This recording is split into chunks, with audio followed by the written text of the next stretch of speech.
I'm sure a lot of you guys remember the old ceremonial hunting tradition of eating the heart out of the first animal you kill. Meat from those organs are among the most nutrient-rich foods on the planet. You can get those same benefits your ancestors craved via convenient daily capsules from Heart and Soil. Find out more at heartandsoil.co. And remember, use code MeatEater for 10% off your purchase. There's nothing like snook hook sets at dawn or catching a tarpon in the moonlight. Find your next fishing trip made easy on fishingbooker.com and experience the magic of the Sunshine State or any other destination on your fishing bucket list. Book a blue water adventure in search of sailfish or go snapper fishing with the kids. With over 6,000 captains and trips to choose from, planning your next one just got a whole lot easier. Download the Fishing Booker app on the Google Play or App Store or visit them online at fishingbooker.com to book your trip today.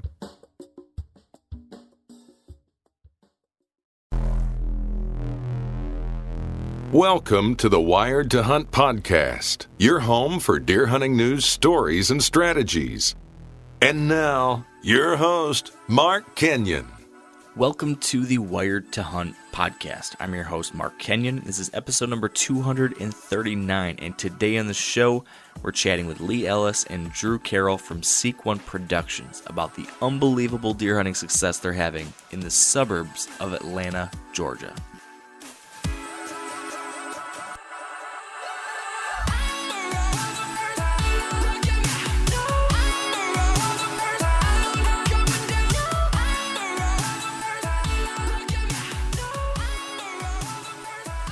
Before we get into the main show, though, we need to do kind of a little intro to the intro, beginning first with a thank you to our partners at Lacrosse Boots for their support of this podcast. I've now worn my new pair of Alpha Burley Pro knee-high rubber boots on hunts this year in Montana, North Dakota, and Michigan. I've worn them in temperatures all the way up to the 90s and down into the 50s. I've crossed rivers, I've slid down canyons, I've climbed up trees, I've snuck through standing bean fields, and through all of that, I've been comfortable, I've been dry, and I've left as minimal of a scent print as I think you can get with a boot. So all in all, these boots have been great for me so far, and all the other lacrosse boots I've worn over the last, 10, 15 plus years, they've been terrific as well. So all that's to say that if you are in the market for a new pair of deer hunting boots, my suggestion would be to point you in the direction of lacrossefootwear.com to check out the options they have available. In other news, as many of you know, Wired to Hunt is now a part of MeatEater Inc. It is this new media company founded by Steven Rinella, which I am now a part of too. And our big exciting announcement this week is that the newest season of the MeatEater TV show has just launched as a Netflix original. And this is the first hunting show ever to be a Netflix original. So this is a really big deal for the hunting community and also just, a great show too. So it's neat, it's cool, especially that I'm actually featured in this season as my caribou hunt from last year's in there. It's 2 episodes. I got to check them out a couple of days ago, and I might be biased since I was in them, but I think they turned out incredibly well. It was pretty moving to get to watch that and relive that. So I'd encourage you guys to check out the new season. It's right up there on Netflix. It's MeatEater with Steve Rinella. I think you'll enjoy it. And that now brings us to the real reason we're here today, which is to talk deer and specifically talk about suburban bow hunting in this episode.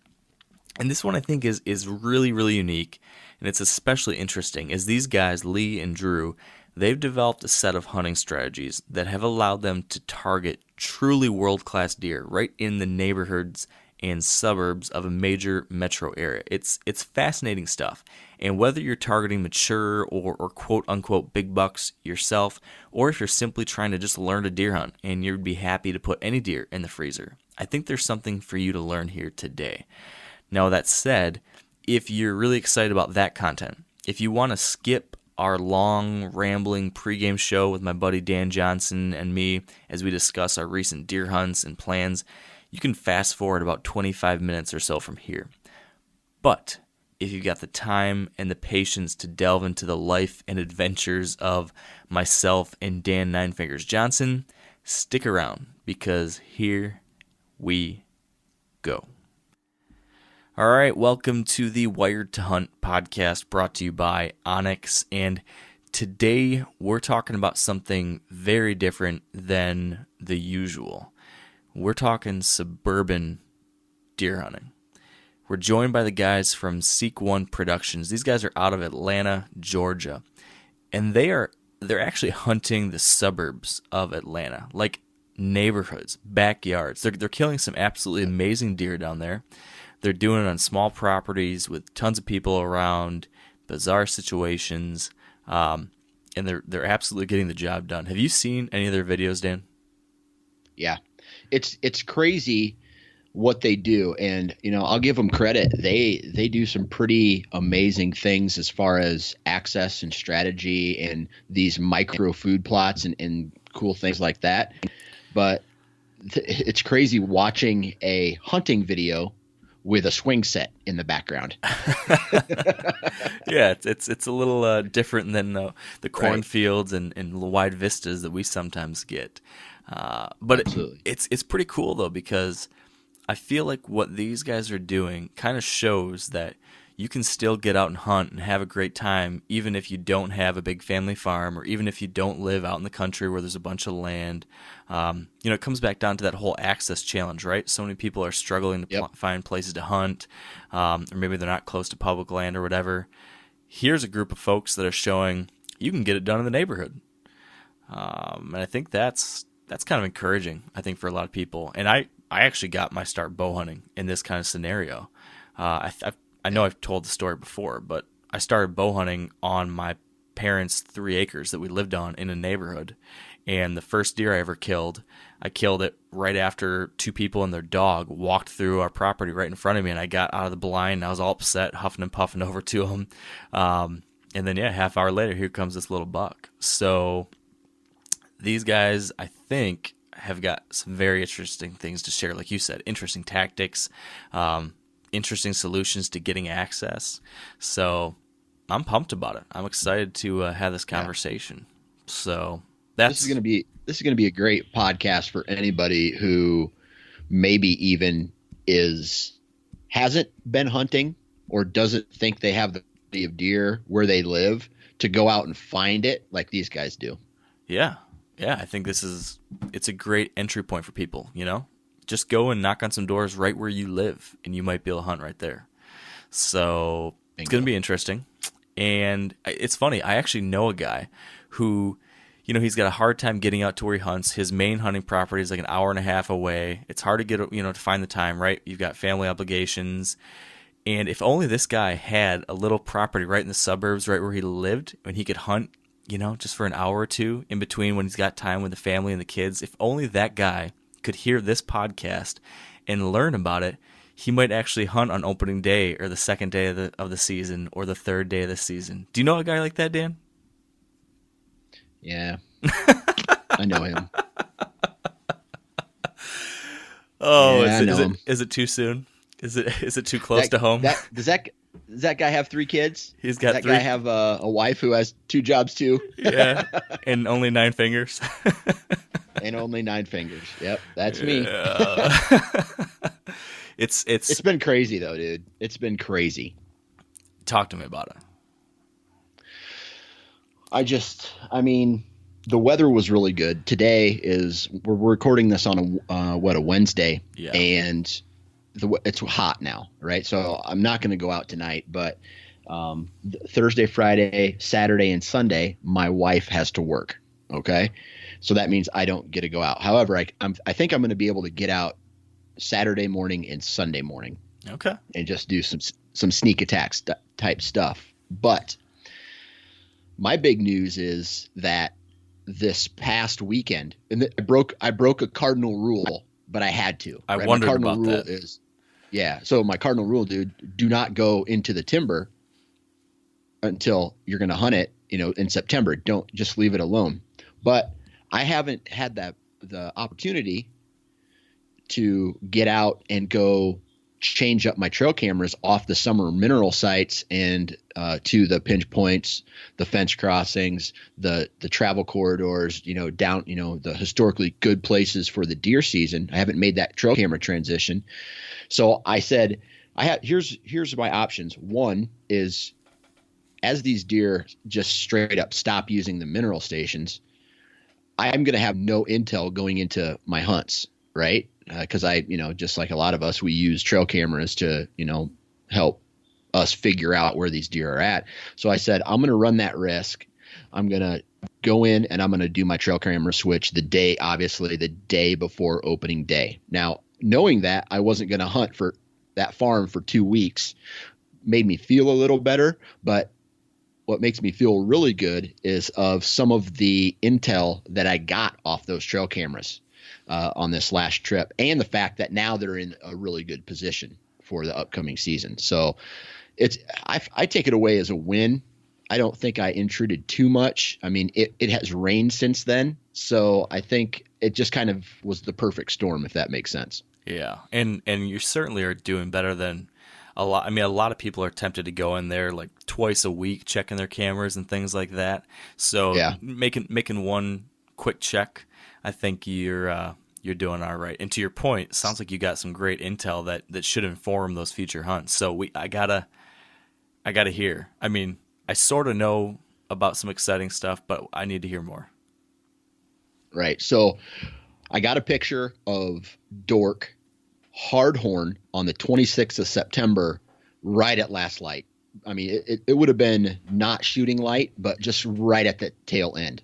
Nice. So this is a first for him to be this, it's a buck I've been watching since 2013, right? And now he's on my trail cameras a lot more, and he's hard-horned, right? So, and he's close to daylight. So we'll see what happens when I go and check my trail cameras probably next Friday after I get off work, before I go in for that evening hunt, of kind of what the area is telling me. But I have Dork, who as of the 26th is in the area. I have another buck that was the 23rd or 26th, who's definitely a shooter. He's a 4-year-old 10 with junk. I posted a picture of him on social media, and you passed he's on him a last shooter, year, right? Yep. Passed on him last year as a 3-year-old, probably in the 150s. He didn't make too many. Yeah. He didn't make a big jump last year from last year to this year, except for he's got some more junk. He's just a little bit bigger, but I'm saying that buck somewhere around the low 150s, and he's got split brows, which is pretty cool, with some junk coming off him, some junk coming off one of the antlers, a couple, I think I have maybe 1 or 2 4-year-olds that are still around. One's a pure like 140 class 8-pointer, and then another 10 that's kind of in the area. And then, you heard me talk about the Mega Giant, that really big one that I send you pictures of, and that we talked about on the last podcast we were able to. He stuck around all the way until that notorious shift, right? That we talk about, the September shift, when the deer start to go hardhorn. And then I didn't get a picture of him since September 11th or 12th, I think it was. So no pictures of him. However, that same exact thing happened last year, right? Now, I want you to tell me this. Have you ever had a moment where you're flipping through last year's trail cameras and something clicked and you're like, oh my God, I know now what I need to do? You ever had a moment like that? I've had some similar things like that. Yeah. So I had that moment, and I think I know where this deer shifted to, right? There's no need for him to come up that far for where I have my trail cameras to where I now know, or I shouldn't say no, but where I think he's bedding. I really think that he is in a really tight spot that is hard to get to if you're hard access if you're a lazy hunter. And what I mean hard is if you're going to take the easy way in. But I think I can backdoor into his bedding area on a morning hunt and potentially catch him coming back into where I'm guessing he's bedding, right? Because last year I have a trail camera picture of him a couple times coming off of this ridge that I'm talking about right in front of a trail camera early October. So are you thinking you're going to go try to take a morning stab at him early? Yes. I'm going to say next week is showing a day and a morning of an east wind before a front moves through, potentially then, or 2 days after that is a northeast wind that I would need to backdoor it in there. It has to be something in the east. It can't be a southeast, but it can be a straight east, northeast, or northeast, maybe even straight north, depending on if I can get my tree stand in one of those, in a tree that doesn't blow over top of the trail that I think he's going to use. And man, like that's all I've been thinking about since it happened 2 days ago. Like flipping through those pictures, it's just like click. Oh shit. Like why didn't I think of this before? Man, that buck. Now, I think it's important to point out, we like to talk that we were typically just targeting age class type deer, mature deer. That's super challenging. Yeah. It's the way we usually like to do things. But sometimes you see a deer that just like captivates your imagination because of how unique or bizarre or cool that deer looks.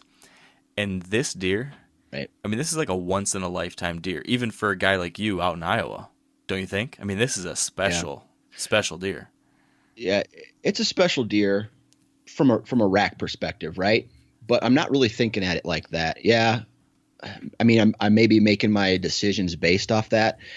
The only thing is that I was talking with a guy a while back, and he goes, unless you're dedicating yourself to one specific deer for an entire season, then you're forced to be very cautious in your decision making.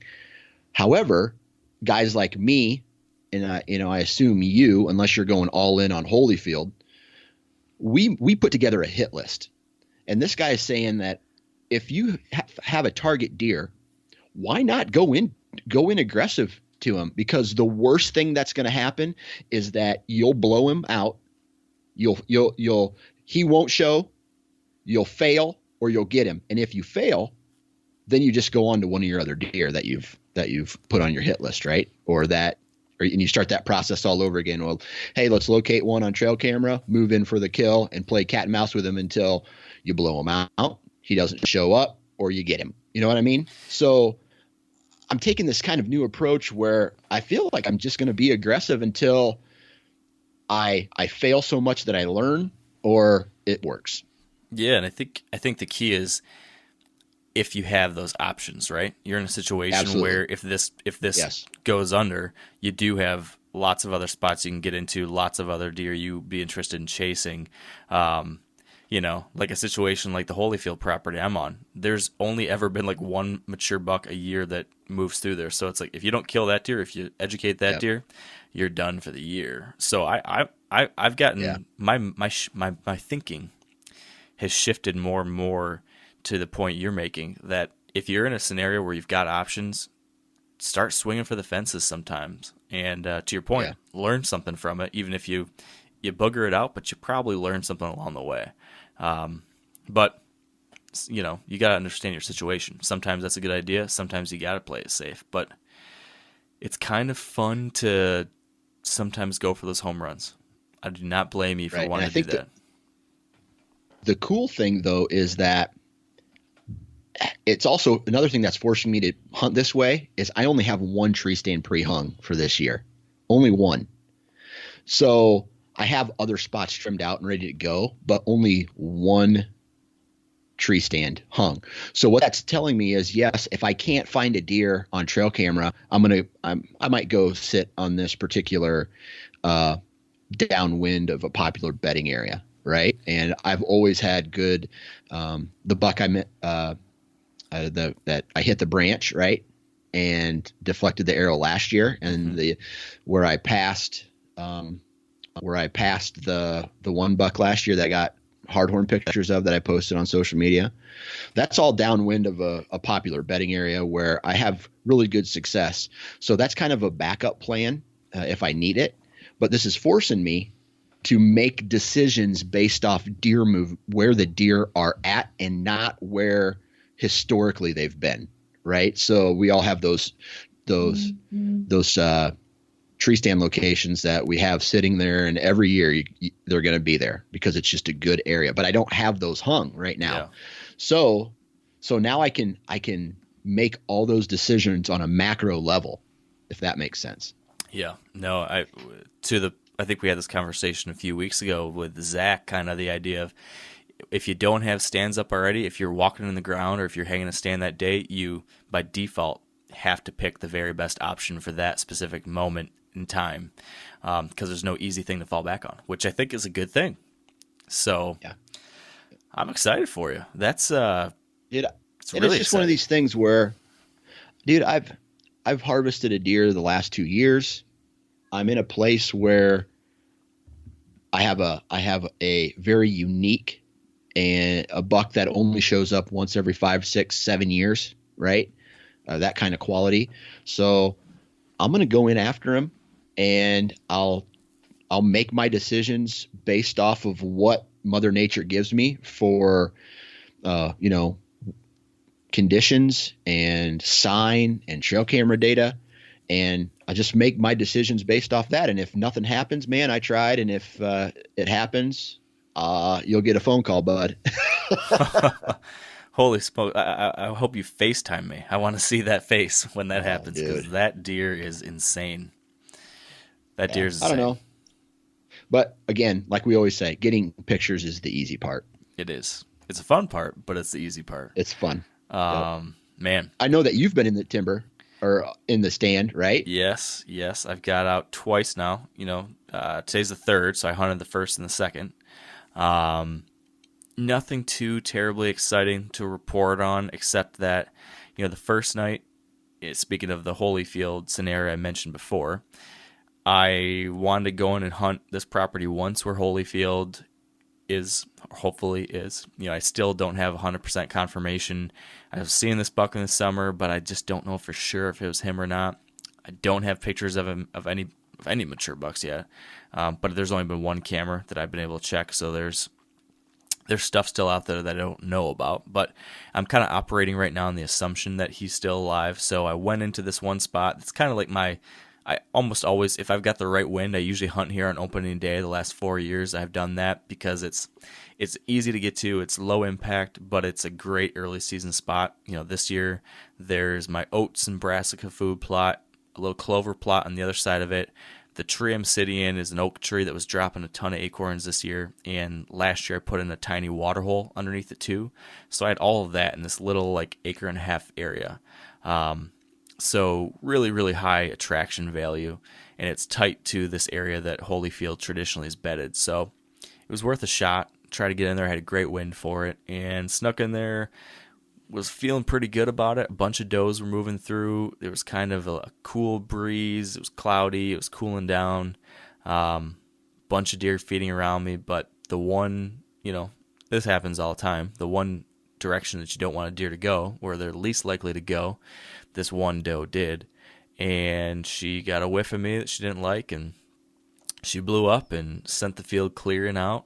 And speaking of that, something I've noticed the last year or two is, I've been doing all my basic scent control type stuff. And then maybe 5 years ago or 6 years ago, I started using an ozonics machine. And then maybe 3 years ago, I started using nose jammer.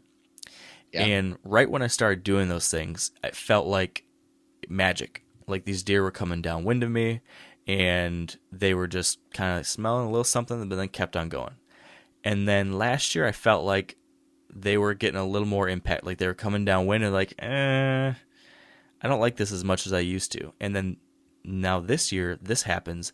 I wonder, and I'm not saying this is the case, but I'm starting to wonder if these deer that have been on this farm a long time, and I've been hunting this property for years now using this stuff, if they are starting to associate either the ozone smell or the nose jammer situation or something, if they're starting to associate that with human danger now, because there's been enough situations where they've smelt that and then seen a person or smelt a little bit of me or something like that. I'm wondering if my little secret sauce is starting to become a negative association for them.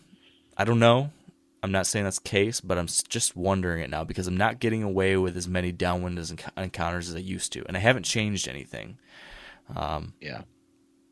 I don't know. I mean, it's nature, right? If something burns you a couple times, it's nature's way of educating themselves on, how many times do you think it took the early human to figure out that you can't touch fire, buddy? Right. You know what I mean? Like, until you learn that you can't touch fire.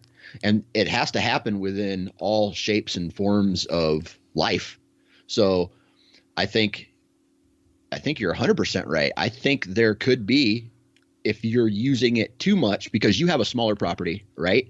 Yes, Yep. you take the proper access routes in, you take the proper scent precautions, but at the same time, you're using that more on a smaller property than, let's say, someone like myself who has a bigger property and may be using the same things, but just distributed over more acres. Yeah, I mean, all of my impact on this little property is within like probably 20 acres. There's really only maybe 20, maybe even less, that's actually huntable ground. So Yep. even though I'm not hunting it very often, when I do hunt, it's all concentrated in this relatively small area that I'm limited to.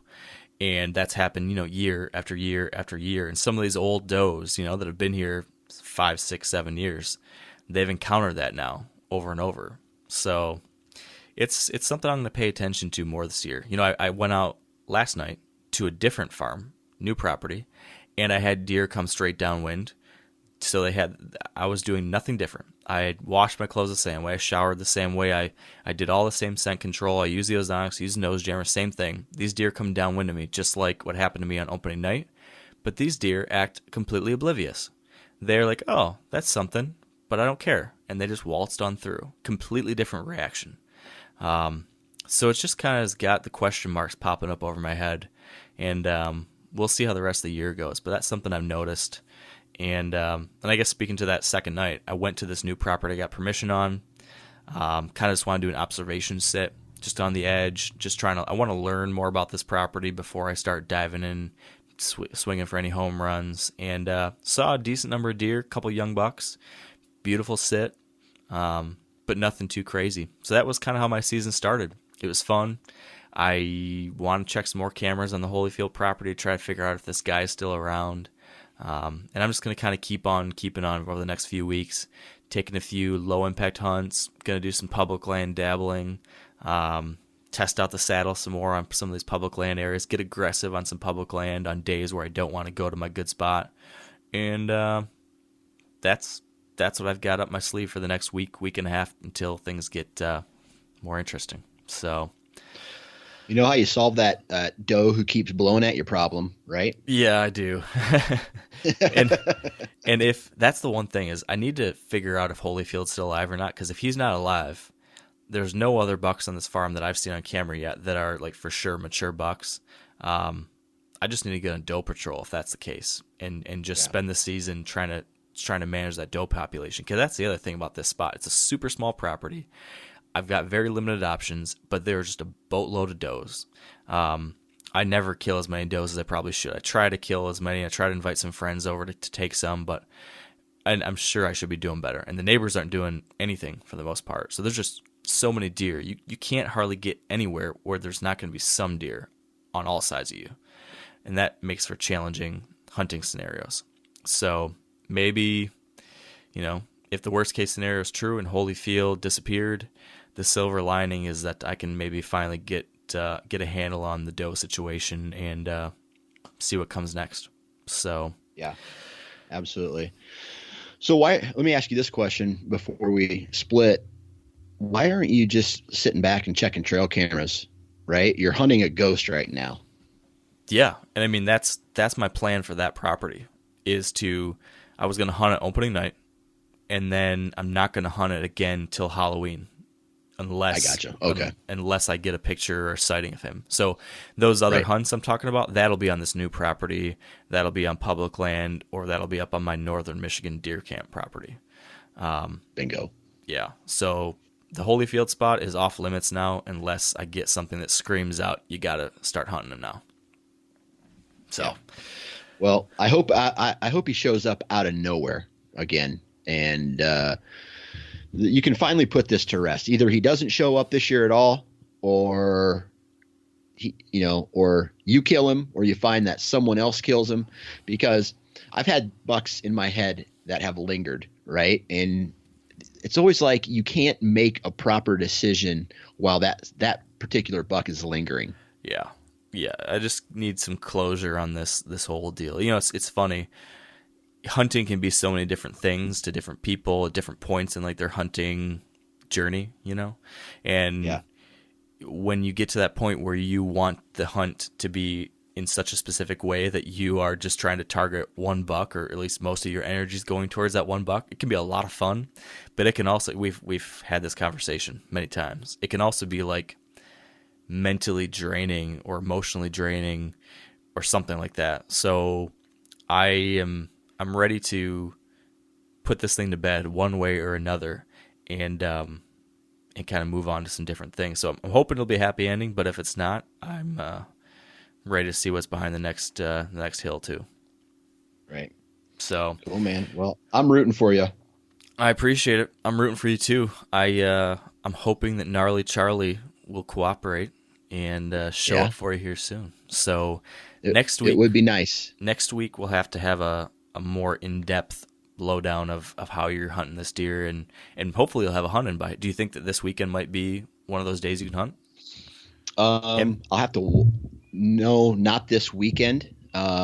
Because number one, I don't think I'm going to get the wind I need, and number two, my wife has to work, so I'm stuck to the local farm. Gotcha. Okay.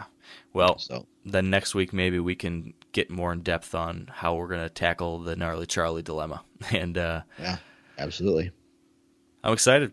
Well, thank you, sir. I know you got to bounce, but we're going to move on to get the Suburban Bowhunter guys, Seek One Productions, on the line here, talk about some big bucks in Atlanta, Georgia. Real quick before we do that, we need to take a second and thank our partners at Whitetail Properties. And I want to give a plug for another one of their YouTube videos. They're a part of that Land Beat video series of theirs. Their most recent one is with Dan Perez. Dan Perez is the co-founder of Whitetail Properties, and what he talks about in this quick video are a few different things you can do before buying a piece of property to help you understand what kind of income potential is there. How much money could you get from leasing it out to a farmer, or from some different kinds of government programs that will pay you for certain habitat and projects and whatnot. Very interesting. Some good things to think about before dropping some coin on a potential hunting property or recreational property, and a quick watch. So head on over to the Whitetail Properties YouTube channel. They have lots of videos with helpful information, even some hunts now. This one, though, if you want to check it out, it's called Considerations When Buying Land. And if you want more information about Whitetail Properties and the land they have listed for sale, visit whitetailproperties.com. All right, with me now on the line, I've got Lee and Drew from Seek One Productions. Welcome to the show, guys. Thanks for having us on. Yeah, appreciate it. Yeah, I appreciate taking the time. I just recently kind of discovered you guys because my producer, Spencer Newhart, who puts together my Rut Radio miniseries for Wired to Hunt, he had, I think it was Lee, I think he had you on as a contributor a few weeks ago. And I listened to that, and I was really interested in what you had to say, and so I was like, I gotta go check these guys out. So then I went and I pulled up your YouTube channel, and I started looking at these videos, started seeing what you guys were up to, and I kind of had my mind blown. You guys kind of shocked me with what you're doing down there in Atlanta. So I'm excited. I guess that's my long way of saying this is going to be a really interesting conversation. I'm glad we're doing it. And I guess to get started, I'd like to hear just a real quick, like, Cliff Notes intro as to who you guys are and what you're doing. I don't know, Lee, do you want to kick things off and just kind of give us a quick overview of who you are, how you got involved with this? Yeah. So I think Drew and I both pretty much started at the exact same time. We were buddies in middle school, and he had a family farm that, we'd go to on just kind of rare occasion. But we were so busy with school and sports and stuff that we really never got to get out there. So Drew's the one that kind of got me introduced to hunting.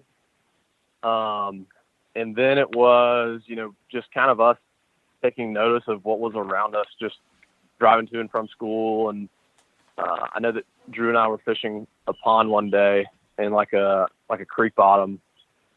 And I mean, at this time, I didn't really know anything about hunting, but Drew knew what, rubs and scrapes were and stuff. And this place was just like destroyed. And so we were just like, man, there's gotta be like some pretty good deer here.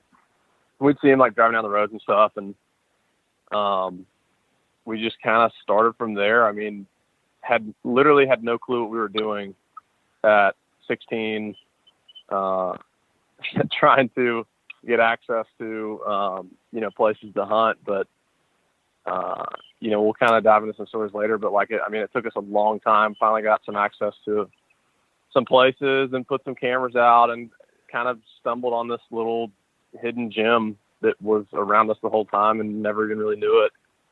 And, before we know it, like our first year hunting, we've got just some freaking stud, 150 plus, just mature deer that we're chasing, minutes from our house. So, I don't know. It was just kind of a undiscovered little secret. Didn't really see it coming kind of thing. And it just kind of took off from there. We've been doing it for 12 years, and, Drew kind of approached the idea of, I guess this was 2000. When did we hunt Charlie, Drew? I think it was 2014. Pretty sure. Charlie was, Charlie was the deer that kind of, I guess, originally grabbed some attention because it was just like, this deer was just like stupid big. And Drew was like, we need to film this. I mean, the stories that we've had prior to then, you just got to see to believe of how kind of crazy they are. And Drew was like, we got to film and tell the story. And so it's kind of Drew's idea. He pretty much gave up his whole season just to film me and the story of hunting this deer we called Charlie, and ended up killing that deer on camera and put a little trailer together and sent it out there. And that's what kind of got our name out there. So ever since then, we've been filming our hunts and trying to tell the stories of chasing these monster bucks in the suburbs. Yeah. What would you add, Drew? He pretty much covered it high level. We both live basically, it's considered the suburbs of Atlanta. So we both live outside the perimeter, which would be probably a 20-minute drive from like the real heart of the city.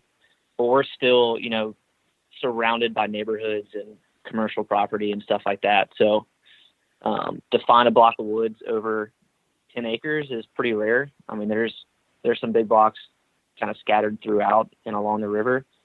But we are like in the heart of the suburbs. So when we say suburban hunting, it's not like we're kind of on the outskirts of these neighborhoods. Like we are in the creek bottoms and river bottoms between these houses. So yeah, we were just fortunate enough to grow up in probably the best areas of the entire state as far as genetics go and deer population. So we kind of just, as the deer population grew down here, we just kind of started to take notice and took advantage of it. And that's how I don't think either of us bow hunted before we found that little creek bottom, that 6 acre block of woods. We both purchased bows to hunt that property. So that's kind of how it kicked off. And then we hunted that spot for, I don't know, probably 4 or 5 years before we started to have to branch out. I mean, that spot was unbelievable. It was like a gateway into like a larger area of just different pockets of wood. So in the rut, we'd have just bucks that we have never seen just piling through there. And Lee killed most of them. Lee went on a heater for about 4 or 5 years. And then I think he was the first one to kind of start branching out, and started just knocking on doors in other areas and realizing that, hey, it's working at this spot here. Why won't it work, 10 miles away, at this other spot that I found on Google Maps. Yeah. And so, that just kind of escalated. And I mean, before you know it, we were knocking on hundreds and hundreds of doors every off season, just searching for a mature buck. So, and then, I think it was the year that Donnie Vincent came out with the Rivers Divide. Yep. Is when I was like, dang, that's pretty cool. I want to like the story of Steve is very, very similar to the stories that we're having on these bucks. Like I want to buy a camera and film this. So, that was a big motivation. And then just kind of watching Heartland Bowhunter progress and their just, their quality and their like cinematic style. That was a big motivator too. So bought a camera that year, and the very first deer that we ever filmed, the very first video that I've ever made in my life was a absolute monster. It was, what is it, a 9-pointer Lee with, I think he was 182 inches or something. And the frame on this deer is just insane. Like, it looks like it's from a high fence. People were saying that Lee shot it from a high fence, shot it out of like a helicopter, and I don't know, all these ridiculous rumors. It was just like, there's no way that came from Atlanta. People were just like, there's no way. Well, that's the thing. I feel like most people probably even still don't really understand what you're talking about as far as the quality of deer that you're seeing in hunting and killing in the suburbs here. I mean, you guys are, and correct me if I'm wrong here, but from what I've seen, you're consistently getting on mature bucks and big, like crazy non-typical bucks too, like booners and a 200, at least one 200-inch plus buck, right? Yeah, we've had the chance to hunt for, well, to be determined, possibly 4 now, including this year. But 3 200. We've had a chance to hunt 3 200-inch deer in Atlanta over the years. Plus, well, if you count Jay, that's another one, because Jay actually has the state record non-typical, which is like 230. Like 230. Yeah, something crazy. Wow. And this is happening in neighborhoods and behind people's houses. I mean, I feel like this is just unlike what anyone thinks is possible. It's pretty remarkable. So why do you think that this area is so good? And I guess that's my first question. Why do you think that you're finding deer of this age and quality? And then number 2, is that unique just to this area in Atlanta, or are there quality deer hunting opportunities like this in suburbs of other big cities too, do you think? I think there's a lot of things going on in Atlanta that make it what it is. The first is, and I don't know if like the actual facts behind this, but there used to be like no deer in Atlanta. And I know that, a few decades ago, they imported deer. I've always been told from like Wisconsin, and that's kind of the native genetic that's kind of spread throughout Atlanta, because some of these deer you look at and you're like, yeah, there's no way that's a native Georgia deer, with just like the heavy mass and just dark racks and, some of the crazy frames and non-typicals that we're seeing. So I've always been told that it's been like a Wisconsin strain genetic that's running around Atlanta. So you combine good genetics with just an absolute buffet of food. They have, in the summertime, we've got the biggest thing we've discovered, and this is something we discovered probably 3 years ago with Charlie, was we had no idea where this deer spent his summertime. When October hit and the deer moving around is when we'd always get him on camera. But as far as like spring and summer and early fall, we had no idea where this deer was. And so we just started searching. We found him in a kudzu patch in the summertime. Do you know what kudzu is? I hadn't heard of it until I heard you talk about it a little bit on the Rut Radio episode a couple weeks ago. But please talk about it, because I'm sure most people aren't familiar, or some aren't. Drew's the botanist, so I'll let him take over explaining. I got to get used to being a botanist. on the last podcast. But yeah, kudzu is basically it's like a soybean. It's really a lab.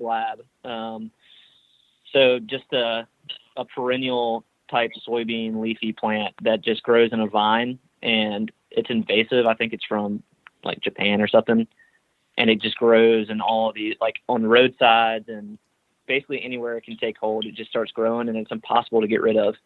But it's like 20 or 22% protein in the leaves, and just grows. It can grow like 5 to 6 feet high, so these deer can just bed down. It grows into a jungle. Yeah, it grows into a jungle. It's just like a perfect habitat for them. So that's kind of what we discovered, is like this kudzu, and I think it was originally introduced for, like, you know, helping to control like erosion along roadways and stuff. But it's just like, it grows so fast that it's just like moved into, you know, places it shouldn't be, and it's just taken over little pockets of woods. And it's like these bucks in the summertime will pile into these kudzu patches because it's just a buffet. When we were filming and watching Charlie, he would get up, you know, 10 times a day, feed around for a few minutes, lay right back down, and he would just completely disappear. And he was actually in the middle of an apartment complex, probably 10 acres in the middle of the apartment complex, and nobody knew that deer was there until, like, they saw Drew and I, like, standing on people's decks and stuff with the camera lens and whatnot. And then they're like, oh yeah, I guess there are deer back here. Huh. And they were looking at like a 180-inch deer. Don't really care. So their forage in the summertime with kudzu and things like that is just, you know, they have all they could possibly eat. And we've seen some really big bucks growing out in kudzu. And then we have so many hardwoods. I mean, I was checking a camera yesterday, and I'm just like walking on top of white oaks on the ground, acorns. And so between that, and then, you know, as kind of the hard winter rolls around, they really move into people's landscaping and stuff, and start eating that. So kind of through all parts of the year, they've got all the food they could possibly want. So do you think then, to that second part of the question, do you feel that, you know, the suburbs of Detroit or the suburbs of Cleveland or the suburbs of name any other big city across the country, do you think there's opportunities like this where there's probably great food sources? There probably are these pockets of timber and creek drainages and things like that where these deer are getting in there, getting well fed, and aren't being hunted as much like these deer are? Does this translate to other places? Yeah, it definitely does. And that's part of what we're doing this year with our videos, is we've branched out to Nashville, Tennessee, which that kind of got put on the map 2 years ago when someone killed a world record non-typical, like just outside of Nashville. So we get messages all the time from people in different cities saying it's like so cool to watch other people doing exactly what we're doing in other cities. Like, you guys should come up here and check out the deer in Nashville or Cincinnati or DC, or, I mean, you name it. There's probably 10 different cities that we've gotten messages from. So yeah, I mean, it's definitely something that's going on in other cities. I think for a long time, I mean, even here in Atlanta, like, it was kept a secret, and for good reason. And we've been accused of ruining that secret, which is kind of true, but I think it's like, now that it's kind of coming out with us, and I mean, there are other people that are doing it in other cities that have kind of publicized it, but it's coming to light a lot more in recent years than it has been. So I think it's exploding in popularity. Yeah, I think you'll start hearing more and more people that are like, yeah, I've been doing this forever. I've killed these giant deer in the suburbs of wherever. And I mean, I don't think. So one thing that's like unique about Atlanta is that the rest of Georgia doesn't necessarily have really big deer. I mean, there are pockets of good genetics, you know, scattered throughout the state, but as a whole, it's not known as a big buck state. But Atlanta is different. So that's like, that draws people in from outside of the city to just come in and just try to find these big deer. all eyes on kinda Atlanta. Yeah, it just makes it that much more in the spotlight. Whereas if you go out to, I don't know, Ohio or something, like there's big deer throughout most of the state. So Cincinnati is not going to necessarily stand out as much. So, I mean, as with anywhere, it has to have the genetics to be able to produce. But a lot of times in these suburban environments, you're going to get, if you have the genetics, you could also have the lack of hunting pressure. So the deer are going to get older and bigger. Yeah. So is that something that you pretty consistently see, is that my assumption is a lot of times there's going to be areas that just are not getting hunted that are very different than a lot of spots, maybe in the more rural spot areas where there's, at least in most states, a significant amount of pressure. So you're seeing deer that just reach more consistent older age classes. Is that something that's kind of been the trend, right? These deer are just getting age on them, and that's why they're... That used to be the case. It's not anymore, though. So kind of backtracking a little bit, that first spot that Drew and I were fishing that pond at, and there's just like scrapes and rubs everywhere. That's where we ended up getting permission.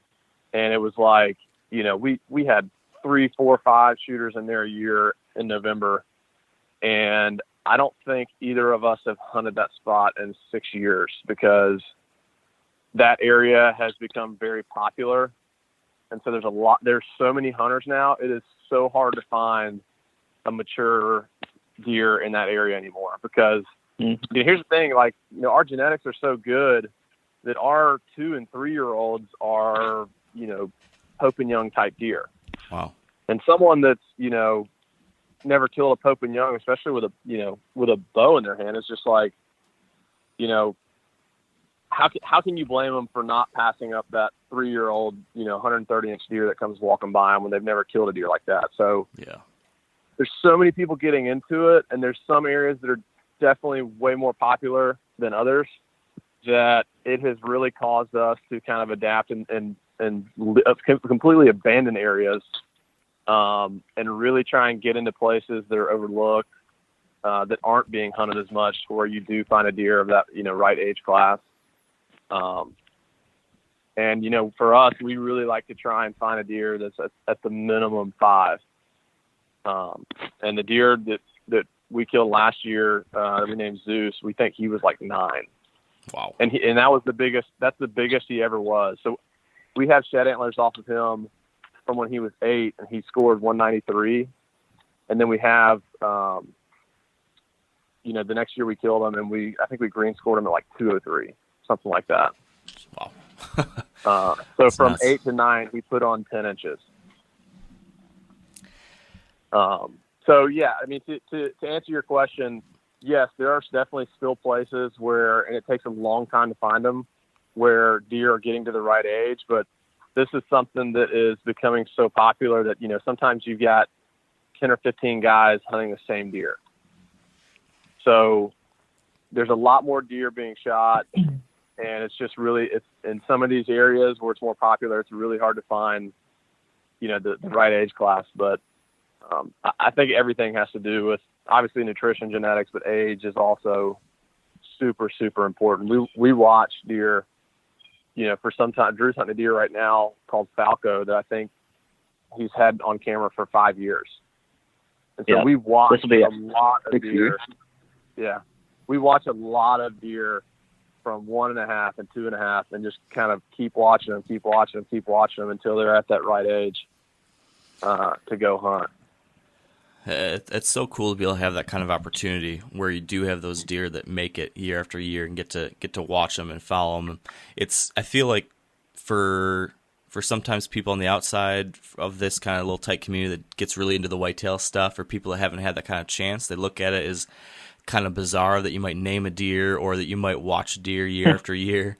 But as you guys obviously know, since you've been a part of this, and I've been fortunate to have some opportunities like this too, it's so interesting to be able to take the challenge of hunting and ramp that challenge up to level 12 when you're targeting that one deer and learning that one deer's habits and that one deer's behavior and his home range and how he moves between places and why he does what he does. I mean, at least for someone like me, and I'm sure you guys too, who's fascinated by these animals, that is like the ultimate.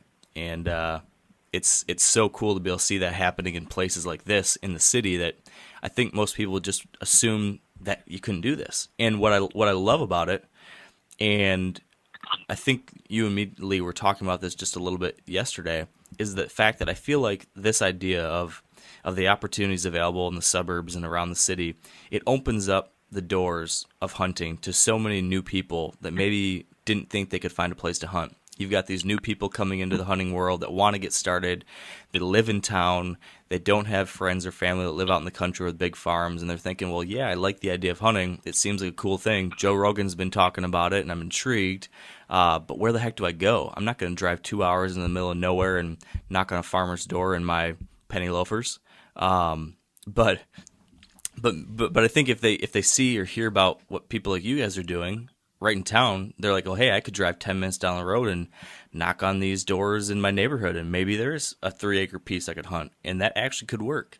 I feel like this is it's such an important idea to get out there at this time when we need to help bring in this new group of hunters. So I guess my rambling leads me to this then. Let's talk about how you do this, because if someone's listening and they're intrigued and they want to try to put this into play in their own town, I feel like we need to start at where you start. So when you're trying to find a new place, you might have to twist my arm a little bit on this one, but we'll see. I'm going to do my best. So when you're getting started in a new area, maybe you can use the Tennessee situation as an example, or something you're doing there in Atlanta. I guess first, like, what are you looking for when trying to find a place that's worth hunting? You know, when at this point, how do you choose the properties that you're interested in hunting, and then where do you go from there? I think Nashville actually is a really good example. I mean, you can watch our first episode that was released a couple of weeks ago. We have like a whole segment on just before we even go up there for the first time. We are looking at maps, networking, and all of that before we even put a boot on the ground. So I think the first step is, I mean, just talking to everybody you possibly can, because going out there blind and not knowing where certain pockets of genetics, or, I mean, there's certain areas of Atlanta and Nashville where there's no deer. And then you go, a couple miles away and there's a ton of deer. So just getting out there and talking to as many people as possible to figure out the general area first to start, I think is a good first step. And then just, pulling up maps. We use a couple different maps. One, we just use, Google Maps in aerial view just to kind of give a sweeping view of different pockets of woods. And then we'll kind of dive in deeper with real estate maps that show property lines and owners' names and addresses and phone numbers and things like that. So we'll kind of figure out, the areas that have big blocks of woods that may be connected together by river bottoms or creek bottoms, so these deer can actually roam around during the season. And then we'll actually look at property lines, and we'll look for bigger properties that we can kind of string together. So some areas the government or the city owns most of the blocks of woods, and the properties are only, a half acre. And then other areas you have, 4 and 5 acre properties with houses on them, just like making up a huge area. So those are the types of areas we like to focus on, just because it's so much easier to get permission, and you actually have room to move around. So I think what's cool about our Nashville video is that, Atlanta, we've been doing this for so long that we've kind of established our network and our spots and stuff. Yeah. It's just kind of self-sustaining beast at this point. We're always still looking for new areas and whatnot, new places to get access to. But for the most part, we've done a lot of our groundwork. What's cool about Nashville is that we've never been there before.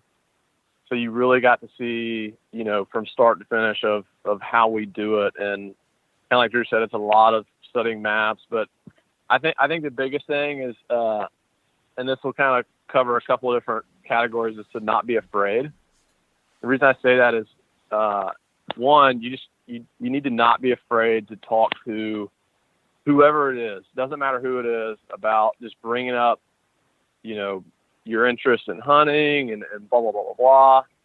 because that person may let you hunt. They may have a place in their backyard to let you hunt. If not them, they may have a family friend or a family member that says, oh yeah, this guy sees deer all the time. Oh, you'd be amazed at how many times you get people talking and they're like, oh, this person said they saw a huge buck, last year. And you're like, and where was that? So, and then on top of that, even if you're looking at an area or you've been told there's a deer in a certain area, some of these deer hide in really small, overlooked places. Now they travel for miles, but sometimes they're traveling through tiny little fingers. And so, if you get a spot and you walk back there and you're kind of like, oh, I don't know, stick a camera out, because you never know what's going to be there. I mean, I think we're running like 30 or 40 cameras in Atlanta. I think we've been running about 10 or 15 in Nashville. And so it's like the more cameras you have out and covering a wider grid, you're going to find something. And then you can kind of hone in on that deer. That's when it kind of comes into not being afraid to start just pounding the pavement and knocking on doors like crazy. Yeah. I think a lot of people get really afraid. They just kind of built it up in their head that it's like this big, intimidating thing to knock on some stranger's door and ask them to bow hunt. But once you just like get the confidence to do it a few times, you get more comfortable with it, and you kind of develop your own language and develop your style of your approach and everything like that. And you just gain more confidence and more confidence and more confidence the more you do it. So that's kind of why I say, like, don't be afraid to just talk to people and put cameras out in areas, even if it doesn't look great. And, don't be afraid to go start knocking on doors. Yeah, I found in my own experience that it's like a snowball effect. That first door you knock on is a little intimidating, and the second door is a little bit better, and the third door is a little better, and then it just gets better and better as you roll down the hill, building that momentum. It was a complete disaster for us when we were 16, like I said. Complete disaster for us knocking on doors, trying to get one place to hunt. I mean, we had no clue what to say. We were probably stuttering our words. I think people can really see right through that. They're like, hey, this is probably this guy's first time doing this. He doesn't really, he's not really confident in what he's saying. And then it's just going to make that owner feel uneasy about it, the whole situation. So let's talk about that permission process, because to your point, if you're going into this process having not done before, there's a lot of stumbling blocks along the way. I think from what I've seen and heard, and just from knowing how my own process has developed, I'm sure you guys kind of have a game plan when it comes to how you ask for permission, maybe what you wear when you're going to ask permission, maybe how you talk. I saw in one of your videos that something one of you mentioned was that you knock on the door, but then you step back a few steps, so you're not intimidatingly close to the door when a woman answers it and sees this big tall guy right in her face. Can you walk us through all the little details that you think about when it comes to properly handling that permission asking process? Yeah, so I guess the first step would be, what you wear. We typically wear, long pants that are somewhat nicer. You don't have to overdress or anything like that, because then you just kind of look like a salesman and people will crack the door. Shut it in your face, but just be presentable. And I'll wear a collared shirt every once in a while. Not all the time.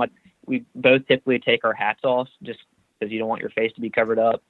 Don't look like you just were tromping around in their backyard, like you've been in the woods all day. Just kind of be, clean and presentable. And it's all about making them as comfortable as possible, as quickly as possible, because you have like a very short window to do that before they're like, no, not interested. Just get off my front porch.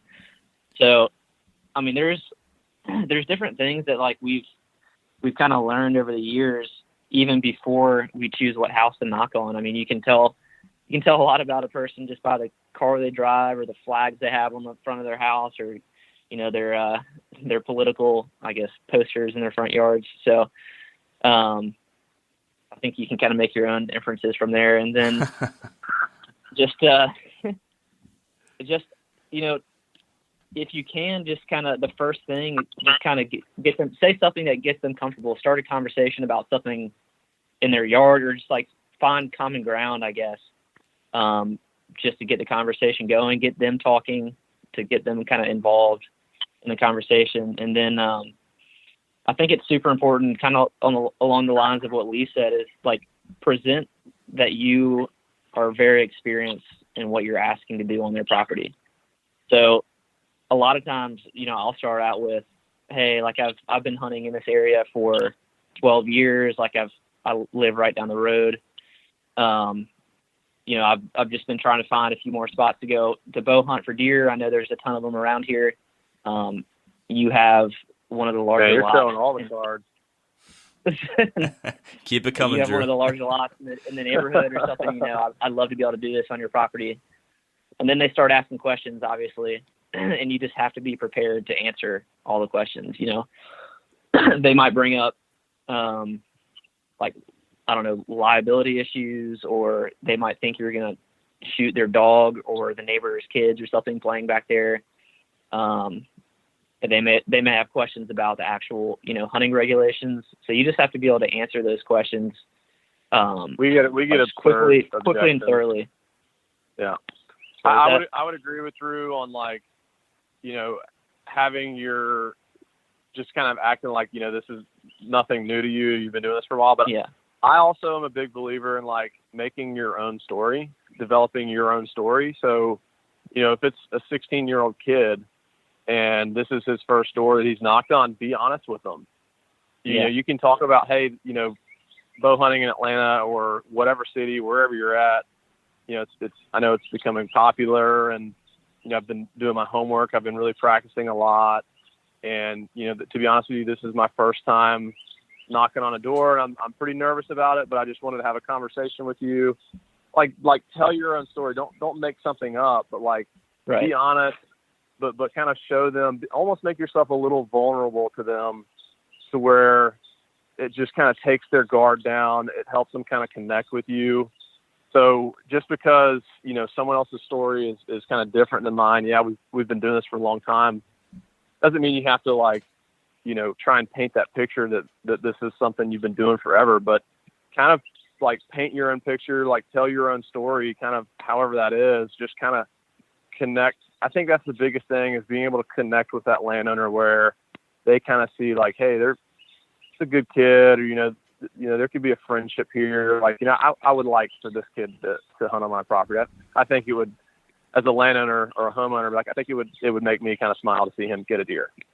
So that's kind of what I'd say, is just find something that works for you and develop that. And it just takes time, and it takes a lot of rejections, because we get a lot of rejections, and you find out what works, you find out what doesn't work, and you just kind of tailor it from there, going forward. I mean, I think that first year we knocked on doors when we were 16, I bet you we knocked on at least 60 doors, and one of them said yes. It's a numbers game. And so that was, yeah. Well, at that time, yeah, for sure, numbers game. But it was that first year was the biggest learning experience for us. And now that we've kind of developed our approach, our success rate of getting someone to say yes is substantially higher. Now, I guess the next question then is, so how many different places like this, if you're going into a season with the kind of goals that you guys have? So if we're going to assume that you're a relatively experienced deer hunter that's listening to this, and you want to try to hunt mature bucks, maybe you're trying to do that in a suburban environment, but these properties are pretty small, maybe half acre, maybe 5 acres, somewhere around there. How many different spots like that do you guys try to have access to coming into a given season that would put you in a position where you feel good enough about having a chance at, finding the kind of deer you're looking for? Mm-hmm. As many as we can. Yeah. I mean, it completely depends on, what your goals are. We always try to, the goal is to be able to get on a good buck, early season. So we're going to keep searching in the summertime until we find the one that we want to hunt, and just pinpoint, his core area. And then, that'll give you, if you find where he is in the summertime, that you should have an opportunity early season for, a couple weeks at least, to have a chance at him. But then, obviously everything changes, once October rolls around, once the rut rolls around. So there's different types of areas that we will target for different times of the season. And, if you're targeting a buck during late October, November, like you need to have a bunch of spots to really have a good opportunity at killing that deer, especially if there's other hunters hunting that deer. Lee's got one right now that I don't even know how many spots you have, but I know you have like 7 covert cellular cameras out for them. And these deer just, make their rounds. They just travel a loop that could be 2 miles. It could be 10 miles. So just, the more spots you have, the better. I mean, the more you know about that deer, the better odds you are of getting a pattern and just being at the right place at the right time. So I think that's something that is different that we do that most people don't. And I'll kind of circle back again to that first spot that we got. I told you that, we would always get 4, 5, 6 shooters coming through there in November. And it was like, some of those deer you could tell were a little more local, showed up more often. And those were usually the ones that, when we hunted enough, we'd get a chance at. But there was like, 2 or 3 of those bucks where we had no clue where they were coming from. They were only there, once or twice, just kind of very inconsistent and always at night. And it's like, well, that deer's that's just his behavior. He's not huntable. We'll never, kill that deer. He's just nocturnal or whatever. And so like we kind of ruled those deer out. And so kind of fast forwarding, for example, like Drew had a spot where, it was like 190, it had to have been a 190 inch deer. And it was only coming at night, like the whole season. And we were just like, yeah, the deer's unkillable. It was just our inexperience, but it was just like that, he's not killable, might as well go hunt a different deer. But what we do and have kind of learned is that deer is showing up somewhere.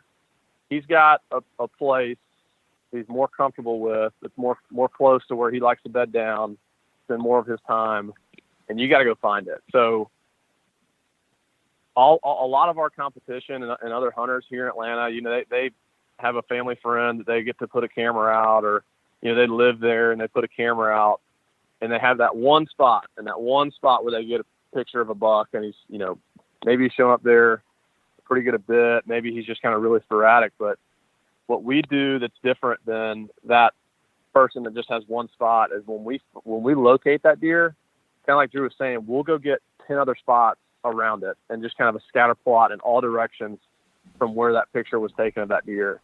And we really start kind of putting the pieces together on where he's spending more time. We get really mobile with these deer, kind of going after them, moving around a lot, getting places, 10 spots to hunt one deer, as to where most guys will have, their one spot and they'll get the picture of the deer and they'll just kind of ride it out that spot. Maybe it happens there, maybe it doesn't, but that's something we do. And I think that's been our biggest kind of secret that we've had to success, is that we go after these deer and really find out where they like to spend time. And just, I think it increases our odds so much when we can really do our homework, studying 10 cameras instead of just one, and be like, this is the place where he's spending the most time. This is where we need to go after him. And that kind of goes back to the whole naming of the deer thing. Like, it just, first of all, it makes it way easier to talk about these deer when we have a name for them, instead of trying to like describe what they like, the 8-pointer with the kickers and the drop tine or whatever. But it also just like chasing them down like that and spending so much time, getting permission and putting cameras out and whatnot. It just makes it so much more personal. And you just like have this attachment to this deer because you've put so much effort into it. And so it's almost like they deserve a name just because, they're a formidable opponent for sure. Like, this deer could be right under your nose and still he's outsmarting you almost every single time. Lee's got a deer right now that we know that this deer is like in this little block of woods, and Lee's got him surrounded, but he only shows up like at night or in the middle of the day, just like randomly in the middle of the day. And this year, just like he knows what's up. Like he knows when there's cameras out. He knows when we walk back there into his block of woods. So I don't know. Yeah, I mean, he notices our camera. It's kind of crazy, and he's completely nocturnal, at least for now. But the only time he'll show up in daylight is like high noon, 1 o'clock. And it's like, sorry, man, but I'm not gonna be hunting that all day from noon to 1. Like 1, I've got a job. At 2, that's just kind of crazy because, I mean, he shows up maybe once a week, once every other week at like noon. It's like I'd have to sit for 14 days all day just to try and get that one chance at him at noon. So I think sometimes these deer are just smarter than we give them credit for. I think sometimes they really know more about what's going on than we really understand. Yeah. So speaking then of that process and challenge of trying to figure out these deer a little bit better than they have us figured out, let's talk about how you end up scouting these spots and scouting and understanding these individual deer too. So let's say you've got permission on a bunch of these properties now. How do you go in there and figure out how deer are using it? How do you find these individual bucks and then tighten the noose a little bit on them? Walk me through all the scouting. What kind of stuff matters, what doesn't matter, etc. Mm-hmm. Well, I mean, I think it just depends on what time of year it is. We can start with early season. Like Lee was saying before, I mean, kudzu is one thing that we look for a lot of the time in the summer. Just something, just like anywhere. I mean, it doesn't necessarily just pertain to the suburbs, but a buck wants food, cover, and water. So you need to find like in a secluded spot that's got all 3 of those things to where the deer doesn't have to move, more than a couple acres. So, I mean, we'll look for that in the summertime. A lot of times, it's kind of weird how these deer travel and kind of pick the spots that they're going to hide in. But more and more often, I don't know if this is just due to hunting pressure or just how these deer act, but they'll go find like the smallest block of woods in the most secluded area, even when there's, 100, 200 acres of woods with everything they could possibly need, within a half a mile away. So they'll get off into these little tiny blocks of woods all summer long until, late October. And then they'll go into these big blocks of woods to go find does and stuff to chase around during the rut. So, I mean, I don't know if it's like they feel like really tight, kind of bundled up, like everything's kind of just bundled them up in there. But Drew's right. Like, yeah, I mean, it can't be open woods. It's got to be like really, really thick, but sometimes super small little pockets. And it's just like, I don't know if they just feel like everything around them is just kind of wrapping them up and they just feel secure in there. But I mean, and they can cover the whole area easily. Yeah. So yeah, I mean, that's what we look for early season. And what makes this even harder, which I want to make clear, is like, you can't just go stick cameras out anywhere you want. Like, you have to have permission to even go scouting on that property. So that increases the time it takes by 100, because you have to go and actually get permission before you can even know what the woods are like, if there's water, if there's even, good deer back there. So, I mean, we spent weeks trying to get one landowner to say yes, because we thought it was a good spot. And we run a camera there the whole year just to find out that there was not a shooter there at all. It's like, well, that couple of weeks was a huge waste of time. Not saying there won't be something there eventually, but like, sometimes, a lot of these places you get are just dead ends, and that's why you got to have a lot of different things working. I would say really like starting like right now is when, and even earlier, to kind of answer your scouting question, is we love to use mock scrapes to get pictures of deer, especially bucks. And our deer can get really territorial. So we love, and we'll, bend branches down and do all kind of stuff to get like the perfect licking branch and rake out just a huge scrape. And we'll put in scent and attractants and stuff like that. And, that's how we get a lot of our pictures this time of year, and actually have a lot of our success too, is just really kind of pissing a deer off, getting in an area where he likes and using a scrape to just, kind of draw him back to keep him kind of defending that little area. So, yeah. And one thing we kind of, Go ahead. I was just gonna say that's a really big tool of ours. Yeah. One thing we've kind of started to figure out is a lot of times these older, mature bucks, if you run, a pile of corn or something, they'll come to The baiting bill once or twice. Yeah. So yeah, baiting bill passed this year. You can hunt over bait. That's kind of what has helped us kind of realize this. But we've realized it in the past is these mature deer know when they're getting hunted, or maybe they know when they're getting pictures taken of them, because they'll come to a bait pile once or twice and then they won't come back to it again. At least not in daylight. So mock scrape is a much more natural way to kind of get pictures of deer and keep them around longer and keep them from being suspicious. So it's really uninvasive. It's just really, really natural. So I know what your next question is going to be. You want me to head you off at the pass? Yeah, do it. How has the baiting bill affected y'all's deer season? What's happened? Well, am I about right? Yeah, that's one of the things I had in my mind. So it's been kind of weird for us this year. We've kind of had to almost go back to the drawing board a little bit on learning how to kind of incorporate baiting and how it is effective, how it's not effective. And we're still trying to figure that out. But some of the stuff that we've kind of learned is, like, for example, the deer I'm after, he hates a pile of corn. Like, he'll kind of come to it at night every now and then, but mostly he'll just kind of linger in the back. He won't really come to it. And I think it's just like he knows it's not natural, that it was put there, and that he's, it's just not, it's not right to him. So he's automatically kind of on edge when he sees that. And I've got hunters literally not like, a few hundred yards away or, a couple miles away. I've got a dude next door to me that's hunting. Mm-hmm. And he's got feeders out. And I think that he is leery of that feeder because he doesn't really go over there, but he comes to me a lot more. And what I'm doing is, instead of having a feeder or a pile, like, we're still experimenting. I've got places where we're not baiting and we're running cameras on scrapes and things like that, and white oaks that we've got dropping.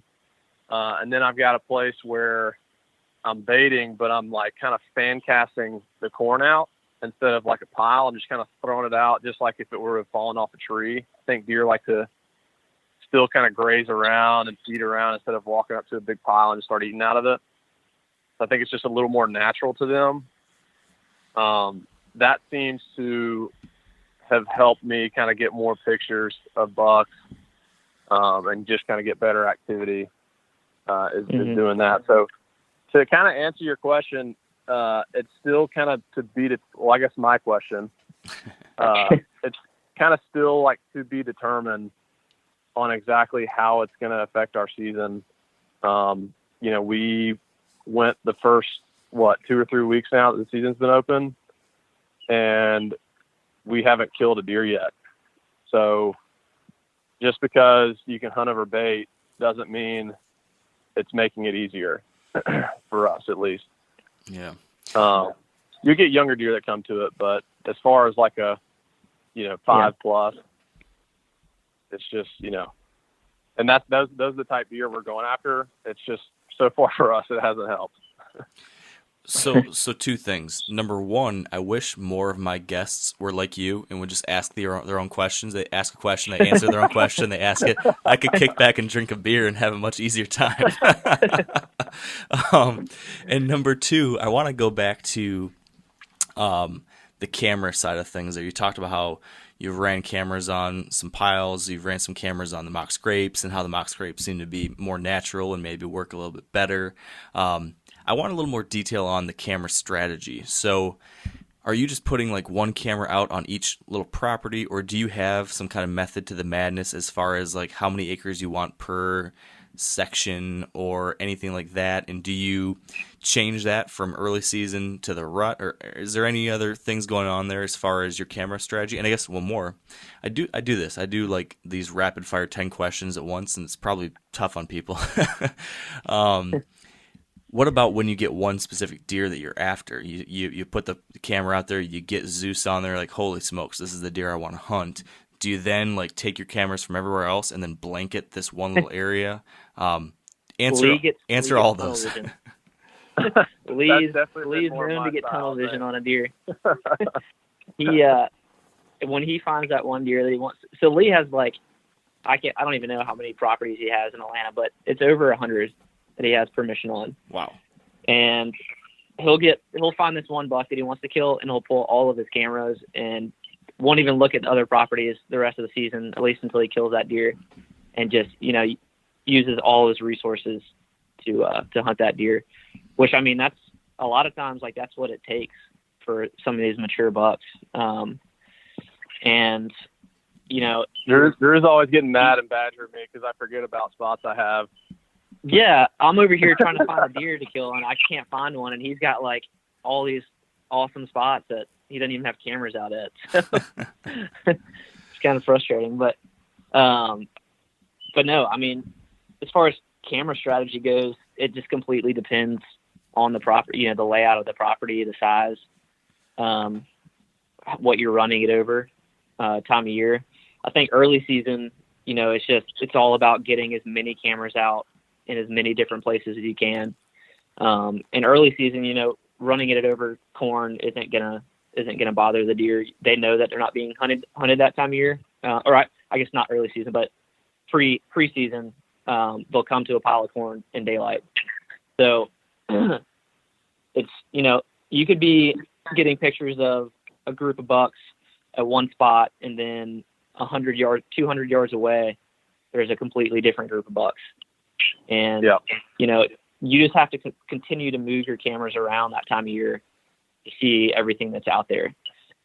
When October, like late October, November rolls around, just like Lee was saying about that first spot that we got, there's so many little pockets of woods scattered through these neighborhoods that bucks hide in. And when they start moving, they just come out of the woodwork. Like, we think that we have this whole area covered with cameras and we know all the deer there. And that's never the case. Like, we are always surprised when a giant buck shows up and we're like, where in the world did that deer come from? The perfect example of that is our buddy just killed a 20-pointer, believe it or not, like a week ago. And he had pictures of that deer 2 years ago, had just a few pictures of it, never saw the deer again. For 2 years, the deer was just gone. And he was like, well, I guess he got hit by a car or, whatever. And lo and behold, he shows back up this year and he's got 20 points and he, successfully took that deer. But Drew was like right next to him. Drew's got spots all around him. Drew's never seen the deer. It was just like, where in the world was this deer? Where did he come from? Where was he hiding? He's 20 points. He's pretty recognizable. So yeah, I mean, they literally just like, sometimes they're just ghosts and just vanish and we don't know. That, I think that's something that intrigues us so much about them, is that, like, sometimes when you kill a deer, you get people that message you and they say, oh yeah, I had pictures of them here. I was hunting the deer here. And you're like, really? Because they're, 5 miles from you. And, there just seems to be, when you can kind of put the missing information that you wish you had kind of along the way together, and it just, sometimes it amazes you where these deer travel from, where they come from, where they go, and things like that. But kind of what Drew said about, like, sometimes, and it's kind of circling back to your question of, putting out cameras, do we try and, spread them out or close together? Kind of, sometimes we will literally put cameras. I know for this deer that I'm after, I've got cameras and some of them are, 100 yards from each other. And I get completely different activity on each of them. I get bucks on the camera 100 yards away that I have never seen on the other one that's 100 yards to the east of it. So sometimes it's like, very, very small amounts of movement of distance where you put it, you're going to get completely new deer. So sometimes, yeah, I mean, we're putting cameras out that are 100 yards apart. Sometimes they're 2 miles apart, 3 miles apart. So we always have kind of operated under code of leave no stone unturned. So, you know, we are not afraid to put cameras just as little as 100 yards apart from each other, even if it's just, you know, crossing one little neighborhood road. You just get all kind of new activity from each. Yeah. Do you do anything different as far as your camera placement to account for there being more people walking around maybe? I mean, if you're putting a camera in someone's backyard, do you worry about that, or do you worry about them seeing it and being weirded out or taking it, or does that not happen? It happens. It happens all the time, a lot. And actually, one thing that's kind of helped that is we started using cellular cameras. And I think when people walk across that in the woods and they see a big antenna on it, they immediately realize that we already have a picture of them.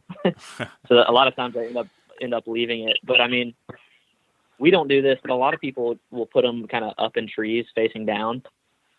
But we just always try to pick a tree that's not obvious. So it's not like out in the open. And there's a lot of places we will use like lock boxes and stuff. Yeah.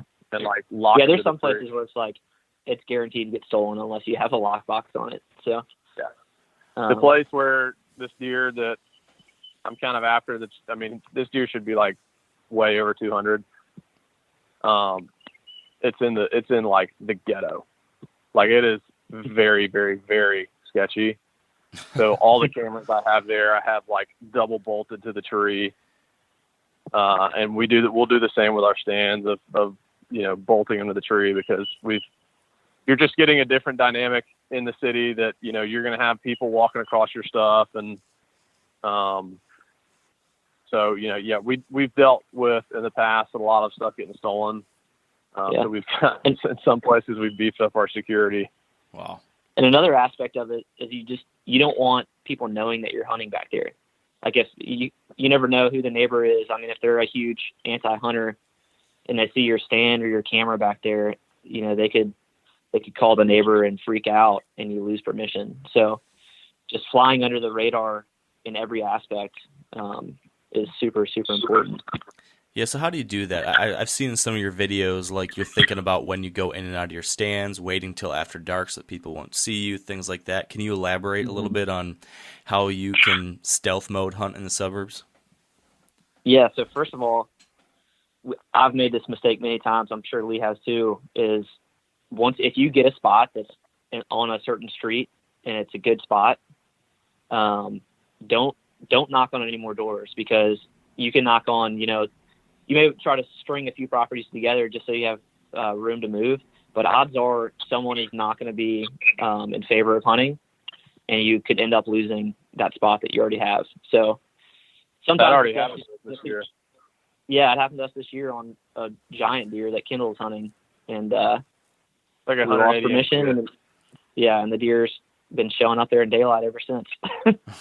So that's the first aspect, and then, you know, just a lot of times we'll carry our camo, just wear street clothes and put our camo on kind of like behind the house. We'll try not to park. Yeah, we'll try not to park, you know, our trucks on the street. We'll try to get permission to pull our cars like down the driveway and park on the side of the house. There's even been times where I think it was for Zeus actually. Lee drove his dad's Mercedes or something, like in the woods. I had to borrow a car, little Batmobile, run up, fly under the radar. So people don't see this truck sitting on the side of the road on a block of woods and be like, I wonder what that guy's doing. And some of these spots are so precious that, like, you just do everything you can to not lose permission. Like, for example, this deer, we call him 9 Lives. You know, Kendall's actually hunting him. Deer showing up all summer. You know, season open, and he was kind of gone for a couple weeks. But then, like, boom, he shows back up. So Kendall's over there hunting. And then I guess a neighbor took note of his truck and basically found out he was hunting, went to, like, I'm not kidding, went to every single neighbor on that entire street in that neighborhood and made a huge deal about it. I mean, just completely blew it out of proportion. And Kendall had like 2 or 3 spots in this neighborhood and lost all of them at the drop of a hat because of one neighbor. And like Drew said, literally the day after he lost permission, this deer shows up like 6:30 p.m., broad daylight. And then like the next day, boom, shows up again, like daylight, just almost like taunting him that he just lost permission. Yeah. Brutal. So we really try to treat every spot that we get with just really tender hands. And we, that might've been a weird way to say it, but we treat them with care because we take care of our landowner. You know, we'll bring them gift cards or, you know, honey baked ham or kind of whatever on Thanksgiving, just stuff that, you know, they wouldn't expect you to do that really kind of locks in that they want you to be there. But two, you know, just we dress in normal clothes. Like for Zeus, you know, I was afraid of losing any of these spots because that was the biggest deer we've ever hunted. And it's like you lose one spot and then it's like you may not get a chance at that deer. So I was leaving my bow and my bow case under these people's back deck with all my camo. So whenever we would park, we'd walk back in normal clothes, change under their back deck, buy their swing set, and then walk through the woods and get in our stand. And then coming out, take off the clothes, put the bow back in the case. And it was just so that we were always seen coming out, not in camo, not with a bow and stuff like that. So, you know, that's kind of, it's really important. Also, we don't put any hunting stickers on our trucks because if people see a truck with hunting sticker, it just raises red flags. And, there's kind of a lot of things we do to just try and have a small footprint as possible. So I'm kind of skipping a bunch of steps here. So I'm going to jump to the end and then I'm going to pull us back. But what about the situation where you've shot a deer and you are now tracking it or trying to recover a deer, given all these things we've just talked about, trying to stay under the radar, trying not to tick off people who maybe don't like hunters? How do you handle that whole deal? This is where the fun begins. Yeah, so you have to have permission. Georgia, you cannot legally go on someone else's property without permission, even if you've shot a deer, killed a deer, whatever. A lot of states, you know, they allow you to do that. Here, I mean, some people say you can call the game warden. If the game warden came out there and helped you, he'd be doing you a favor. Like, that is not a normal occurrence. So yeah, I mean, you have to go knock on their door and get permission and say, hey, do you mind if I retrieve this deer off your property? So the Zeus story is another perfect example of that. Lee, this deer died, I don't know, 50 yards, maybe less than 50 yards off the property. Yeah. And Lee had to go knock on this lady's door at 9:00 at night, and she was definitely asleep. And she came out in her nightgown. Oh, no.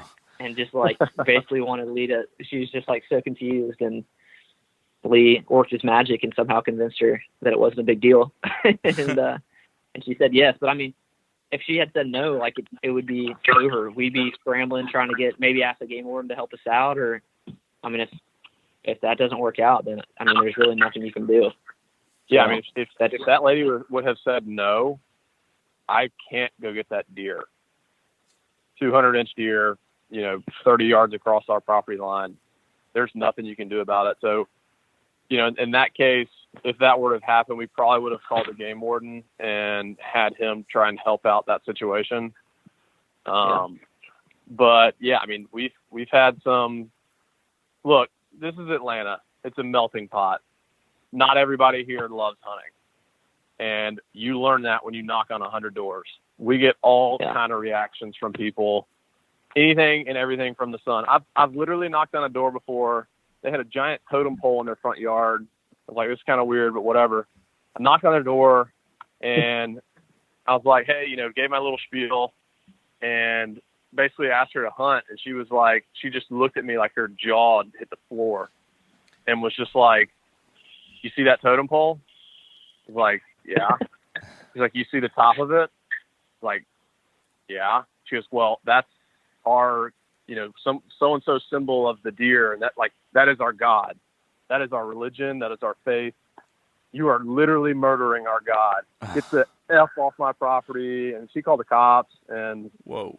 I mean, you're knocking on people's doors. You're doing what you're supposed to be doing, but still, people call the cops on you, and cops show up, and it causes a scene. So like, you just like you get all kind of reactions from people that are like, I hate the deer, kill them all, and then you get people that are like, no, I worship deer. So, and back to the question. Even in the Zeus video, even after we got permission to retrieve them, you can see in the video, like, we're tracking without flashlights. I think Lee's using his cell phone light to follow blood. And that's because, there's other houses, backing up to those properties. And if they see some people snooping around with flashlights in the middle of the night, like, they're gonna raise suspicion. So, you just have to be mindful of everyone around you. Even if you're doing everything legally, like, you just want to draw as little attention to yourself as possible in that scenario. But there have been cases where, I've told this story before, but when there's a blood trail going down the middle of a sidewalk, sometimes it's hard to fly under the radar. That's definitely happened to us before. Oh my gosh. But you know what? When deer cross roads bleeding, it's a great place to find blood if you lose blood. Just go up to the sidewalk, and you can see them clear as day if there's a good blood trail going across the road, and you pick it back up. Oh man. Now, what about getting a deer in, from the woods into your vehicle? Do you wrap him up in a tarp or something like that and carry him out? If assuming you can't get your truck back to the wood edge, people might think you're pulling a body out. Yeah, I was going to say, we don't use tarps for that reason. This is Atlanta, and people would definitely think we're dragging a dead body out. But we like to, a lot of times we'll, if it's in the evening, we'll just wait till it's like completely dark. But other times we'll get our truck as close as we possibly can to the woods, and we'll kind of have a scout of like, looking around, making sure nobody's looking, and then we'll just do it as quick as we possibly can. Mm-hmm. So it is exactly like pulling a dead body out. It's not that much different.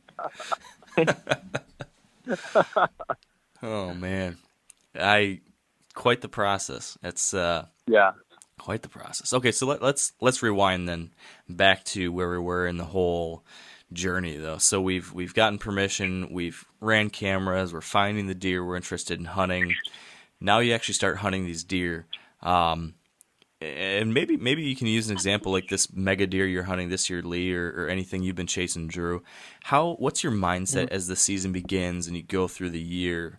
What kind of spots are you typically keying in on? Like, are you just hunting where you get these pictures, or do you focus on, all right, food sources in the early season, pinch points during the rut, kind of like guys are doing across the rest of the country? Kind of walk us through that year of hunting style strategy. Well, I think you definitely have to be cognizant of the changing food source. Right now is when acorn trees start dropping. But we're not hunting until we have daylight or multiple daylight pictures of that buck. So, we're a big believer in that. Yeah. And that's something we kind of learned the hard way over the years. Like a long time ago, if we got like one daylight picture of a buck, we'd be in there every day and just like, just waiting it out, hoping he'd show up. This season, Lee hasn't even hunted yet this season, and it's been 3 weeks. And, he's just waiting on the right time to go in there with his little footprint as possible. I think you do more damage than good when you're walking in and out, you're setting up the area. It's just not the right time to kill that deer. And you're just literally, I think you're just shooting yourself in the foot if you're just going at it, too prematurely. Yeah. And so, to answer your question, we, this time of year, we're going to look for white oak trees that are about to drop acorns or they're dropping acorns. And a lot of times, the bucks will come to those at some point, but that doesn't necessarily mean that those bucks are going to be bedding or that they're going to be killable where those trees are. So the camera strategy of constantly moving them around and just covering as much area as possible really never changes. The only time it may change a little bit is peak rut, and you just want to be in a travel corridor where you're just getting as many pictures as possible. But So yeah, I mean, this time of year, I think another thing is like we're dealing with sometimes really tight property lines, and it's like the property next door is the one that's got the white oaks that are falling, and it's just torn up with rubs and stuff, and it's like, well, they said no, can't get over there. So beggars can't be choosers in that case. We try to. There's some places where our spots are an acre. Drew's got a spot that's 800 acres, but most of them are smaller acreages, and you don't have a whole lot of room to move around. So we try to really maximize our spots as much as possible. So what we'll do is, like I said, we'll put in mock scrapes. I've actually done it this year just for fun to try. I've actually made rubs myself on trees just to try and show signs of another dominant buck, to just try and kind of fire up that other buck in there. And then we'll put in, we do a lot of food plots, a lot of like wheat food plots and stuff, just really trying to maximize that little acreage that you do have, try and show a lot of, deer activity there, trying to draw in deer to that spot, because, you really are limited on how mobile you can be in some of these areas. Mm-hmm. So trying to maximize, kind of the cards we're dealt with the property we have is definitely, something we try to do for sure. And a lot of times, like in a lot of areas, there are acorn trees everywhere, and there's a ton of, it's not flat land. Like Atlanta is pretty hilly, and there's tons of creek bottoms, little draws and stuff. So, a 200-acre area could have 5 different little streams that the deer could drink out of. It could have, 100 different acorn trees. So it's pretty tough to pinpoint them based on just knowing where like the food source is, because it could be anywhere. And that just, lends itself again to just covering as much territory as possible. Yeah. Kind of going back to like how limited you are in some of these places. That first year that I told you about Charlie, that was like a 180-inch 9-pointer. I watched him opening day of deer season eat around in broad daylight at 100 yards, and there was nothing I could do about it because I didn't have the right permission there, and he wasn't coming to my other areas. So, sometimes you really are just kind of limited. There's just places you can't access, and I feel like these deer know that, and that's kind of some of the places they hone in on, and that's why a lot of these deer find these safe areas and can get to the right age, is that they've kind of found that area where no one can get to. And sometimes it is what it is. You can't get in there. So you maximize what you can where you are, to when he starts moving, hopefully he'll spend some more time kind of in your little block that you've got permission. So speaking of those kinds of things, Lee, I've seen you use these mini plots like you mentioned there, where it looks like in someone's back 5 acres or whatever, you've got this little quick and dirty tiny food plot. Can you talk about how you get that in there and how that helps you? So what really helps is having a hose that runs from their house that you can water their food plot at any time. We spend a lot of time kind of manicuring our food plots. We'll mostly just plant wheat, and we go in and kind of rake up and blow out an area. Wheat will grow pretty much anywhere. So we just kind of throw it out, and it'll take. And literally I've got those, what are those hoses that like expand and then shrink when you're not using them? They're kind of expensive, but you know what hoses I'm talking about? I don't think I do. They're like retractable. They're like scrunchy. They're like shrivel up when you're not using them. And they're super lightweight. And then when you hook them up and have water coming through them, they'll like expand, like balloon out. Anyways, the point of that is that like I have like 4 of those that I can connect, and I have like 200 feet of hose that I can run from. I'll just keep it in my truck, and I can run it from someone's back water faucet and run it all the way down through the woods, down to my food plot, sit there. And, if it's not getting much rain, I'll sit there and, water it once a week, keep it coming in really good. And we also use leaf blowers, making sure we keep all the leaves out. It's kind of funny. We could talk about a million different things, but you know, I always see more activity when I take a leaf blower and blow out the food plot. I just think it gets like fresh earth in the air, just like some, I don't know, just fresh kind of dirt smell going on. But it's like every time we blow off our food plot, it's like that next day or that night and that next couple of days following, like we always see a lot more activity. Do you ever purposely do that?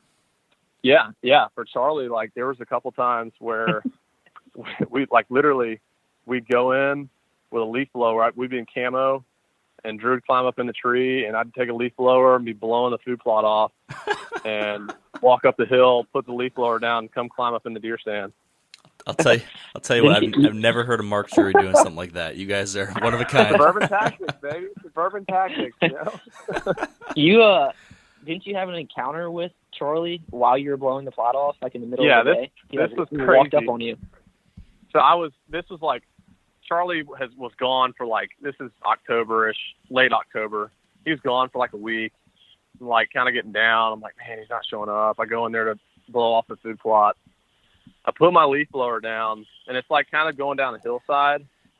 And it's like as soon as I turn my leaf blower off, I look up, and he's like 15 yards behind me, just staring at me. Wow. And I don't know how long he was standing there. I don't know what was going on, but like I turned around and looked at him, and it's like as soon as we made eye contact, it was like he just had a huge middle finger pointing at me and just like bounded off. And we had been hunting him pretty hard at that point, and he was just totally just destroying us. Showing up whenever we weren't there. Yeah. So, man, there's not a. If I were to say like, it's funny. If I were to say like, there's a sound that reminds me of deer season, 100%. It's roaring leaf blowers. That's the best thing I've ever heard. Every single time we're hunting, we're hearing leaf blowers going on. Gosh, that's terrible. Especially in the filming aspect of it. Like you can't film interviews this time of year because all around you is you can't hear deer walking around. Like you just have to rely on your eyesight because you know the deer could be right under you and you can't even hear it. Wow. Another great thing we have to our advantage here is that like sometimes dogs will let you know when deer are coming. Yeah. So like if people have dogs in their backyard and they see deer walking by, like you know we'll hear a dog like 100 yards away just go roar roar roar roar roar. We're like, all right, here he comes. Here he comes. Sure enough, here comes some deer coming right like some over there. Oh man. So this brings me to then another thing I've been wondering about when watching what you guys are doing and hearing about it is how human activity impacts things. And then this is a two-part question. Part one, how do other humans impact your hunting? So how do the neighbors and people blowing their yards and doing landscaping and playing with their kids in the backyard 80 yards away or 100 yards away, how does that impact your hunting? And then number two, because there's all this other stuff going on, does that impact how much you can get away with? So because these deer are used to people walking around and playing around and making a lot of noise, do you not worry about the pressure you're putting on these deer as much, or your exits and entryways, all that kind of stuff? Like, how does all that work? Yeah, so that's definitely something that we've kind of learned over the years. The hard way. Yeah, definitely the hard way. I mean, we used to just kind of go in, if we have a 5-acre block of woods, maybe a creek bottom, we used to go in there and find the perfect tree, you know, on the best trail and go all the way in that block of woods and set up shop. Now we've kind of learned that these deer, like the closer that you get to these, that you stay to these houses, I guess the more their guard is down. But so like if there's kids playing in someone's backyard where they're always playing, you know, if they're like in the grass area or whatever, and they're not in camo, they're not, that's where deer can tell, like if you're in normal clothes or camo. And if you're just talking at a normal voice level or trying to like sneak around, they can tell the difference. And I think they have like this line behind, you know, houses where they are used to normal human activity, but then as soon as you step over that line, they're like, okay, wait a second, you're not supposed to be back here. So we've kind of figured out, you know, how to flirt with that line and use that to our advantage. So definitely, I don't have a ton of experience hunting big woods. I mean, like we said, I have spots that are 800 acres. My parents had a farm for a long time. But I mean, I would say these deer, when you get into their woods, which could only be, you know, a couple acres, they are just as skittish and just as wary as any other deer, you know, outside the suburbs. But if you can kind of like flirt with that line of normal human activity, then you can definitely use that to your advantage. We get busted in the tree all the time. Yeah. Whether it's deer seeing our movement or, you know, getting our scent. We pay attention to our wind a lot, but we get busted all the time. So these deer are not, you know, I have friends that are like, oh, you know, you don't even have to worry about scent in Atlanta. They're so used to human scent. Well, that's not true at all. Not true. Not true. They know what a human scent is, and they know where it's appropriate to smell it. But when you're in the middle of the woods and they smell it and they can't find you, they're gone. They know when something's different. And if you're walking around in a backyard in normal clothes, you know, they won't pay you too much attention. But if you're walking around in camouflage, they know it's different. They are gone. So access for us is huge. We, like Drew said, we kind of used to get down in the middle of the, you know, the best place we could. But what we realized we were doing was we were leaving so much scent going in and out and in and out that the deer just stopped using that area. So we've really learned, try to like have keep our footprint in the deer woods as small as possible. So try and keep our, you know, distance to and from the stand at, you know, as small as possible, kind of trying to walk in areas where the deer aren't going to be using as much, just trying to get in quiet, minimal presence, slip out quiet, you know, minimal presence. So these deer absolutely know when there's a lot of human activity in their territory, and they don't like it. That being said, one thing that we have done, and we do it this year, or we've done it this year, is that, you know, if we get busted in the tree and they don't know what it is or what's going on, or, you know, they just know that it's danger and they've blown out, and if they're still kind of lingering around and we're going to get down from the stand, and it's like in the evening, it's getting dark, we'll climb down and immediately we'll start talking to each other, walking out of the woods, because I think that these deer are so used to hearing people talk on their back deck and, you know, yell and scream at the kids, whatever, that they're used to that. And they've kind of hopefully associate talking and things like that with something that's not dangerous, not something that's trying to, if you're quiet and slipping out of the woods, they're like, something's quiet. It might be stalking me. It's acting like a predator. A coyote doesn't go running up to a deer, you know, saying, hey, look at me, here I am, just, you know, kind of talking the whole time. It's slipping up quiet. So, you know, if we get busted and we're climbing down, like, we'll immediately just start talking to each other. Hopefully they kind of associate us just with, you know, what they've heard on people's back decks and stuff, and in hopes that it kind of, you know, minimalizes that predator type, you know, presence in that area. But, like, you know, we have deer that find us in trees, and we'll have to pull our stands down and get in completely relocate, because they know where you're at and they'll check it and all that stuff. So it's still Atlanta, it's still the suburbs. There's things that we do that play to our advantage, like talking and things like that. But they definitely are still wild animals, and they've learned to adapt here and survive, especially these older mature bucks. These mature bucks have zero tolerance for people getting in their turf. The does and younger bucks and stuff, they're a little more tolerant.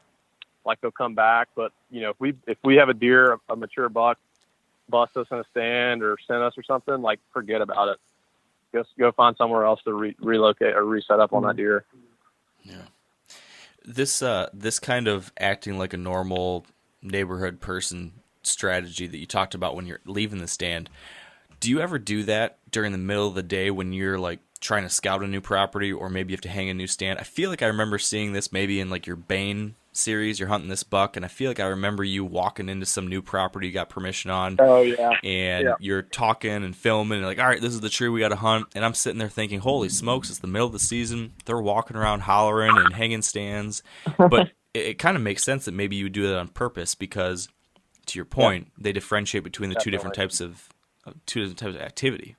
It depends. Again, we're like trying to flirt with that line of where they're used to human presence, and most of the time, the spot that you're talking about where he's hunting Bane, I mean, that was like right in someone's backyard, basically. So the deer most likely was not bedding down within sound distance from there.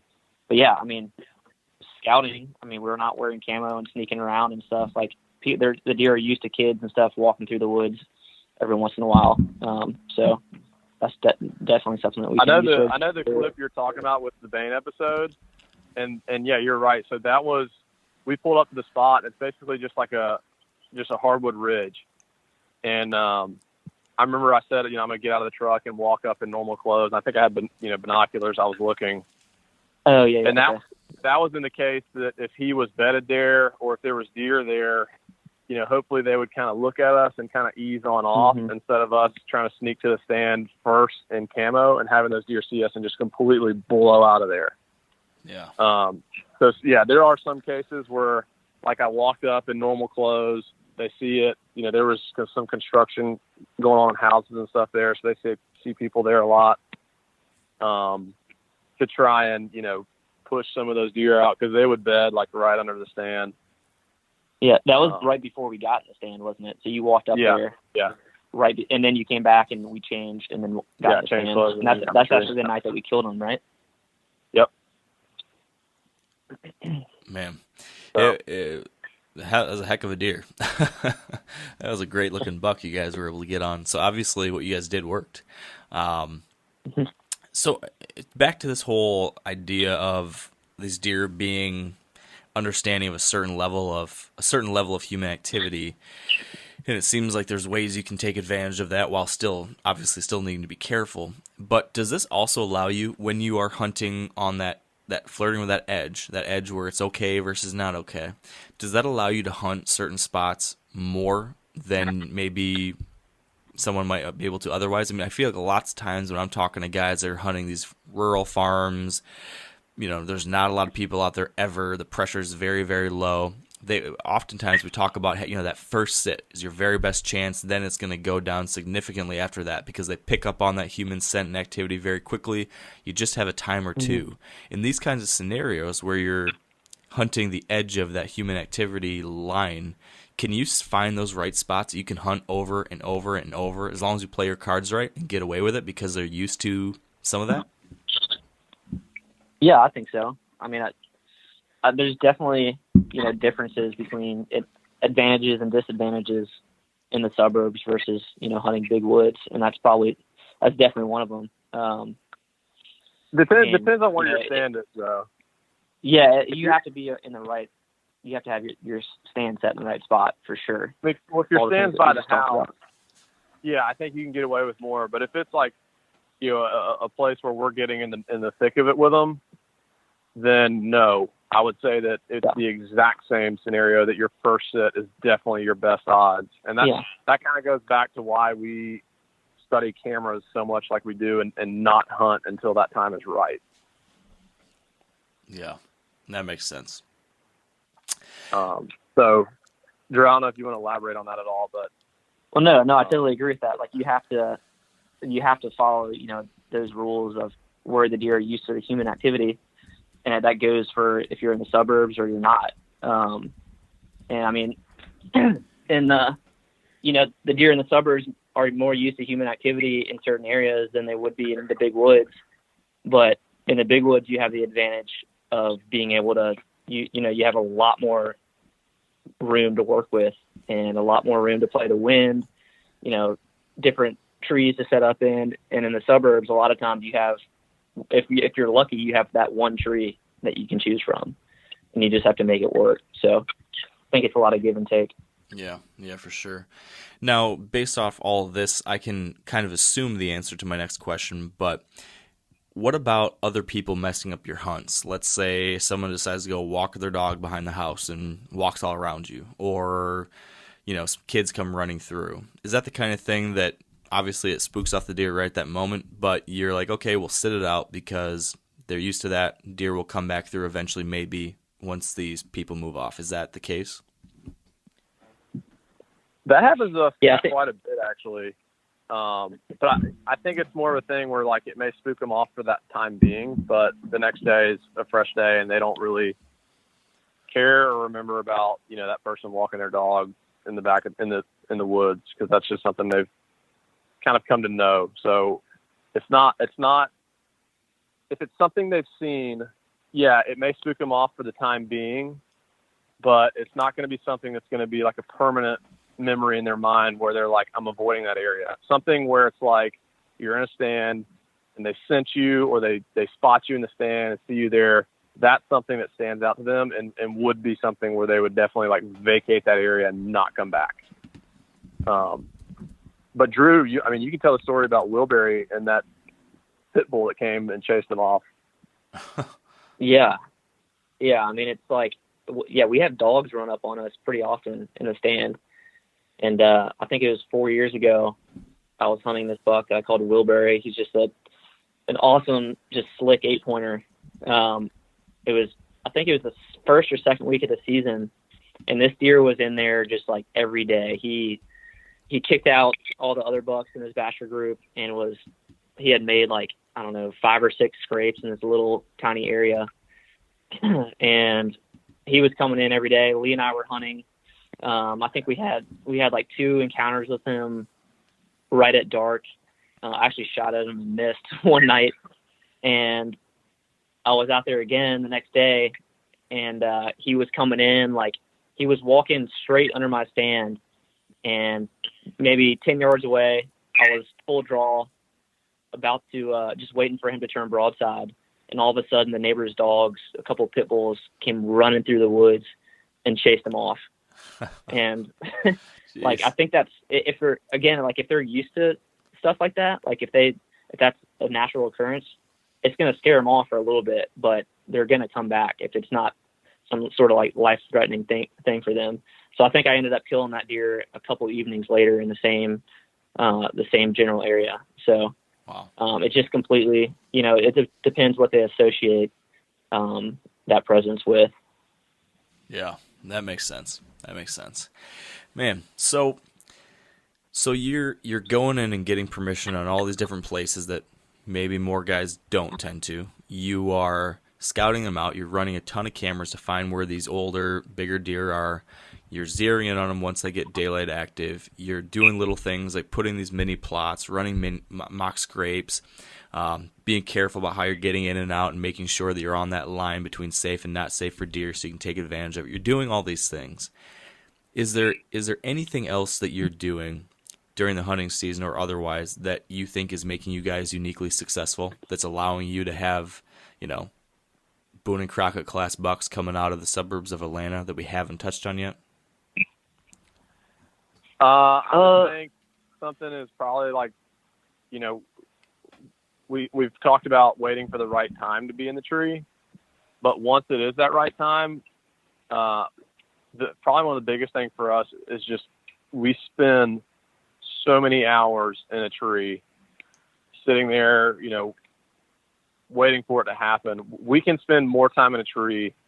We're blessed in that way than most people. And, for example, Bane last year, over the 2 years of hunting him, I think we sat like over 60 times. And so I don't know how many hours it was that we actually spent in a tree hunting that deer. And then, for Zeus, I think we sat like, 25 times or so, 25, 30 times. And, finally finished the story on that deer. But it's like, I think the biggest thing is once it's the right time, you got the right setup, everything's right. It's just spending time in a tree and just as much as you possibly can and not missing that one opportunity that deer presents itself.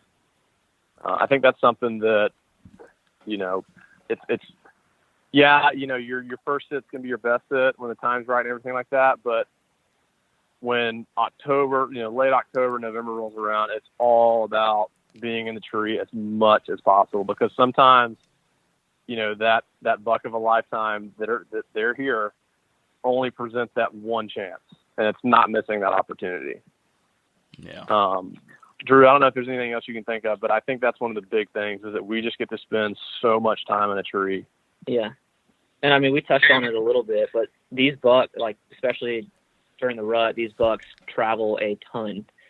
And one good example is Lee had pictures of the same buck on 2 different cameras, 7 miles apart in the same night. Wow.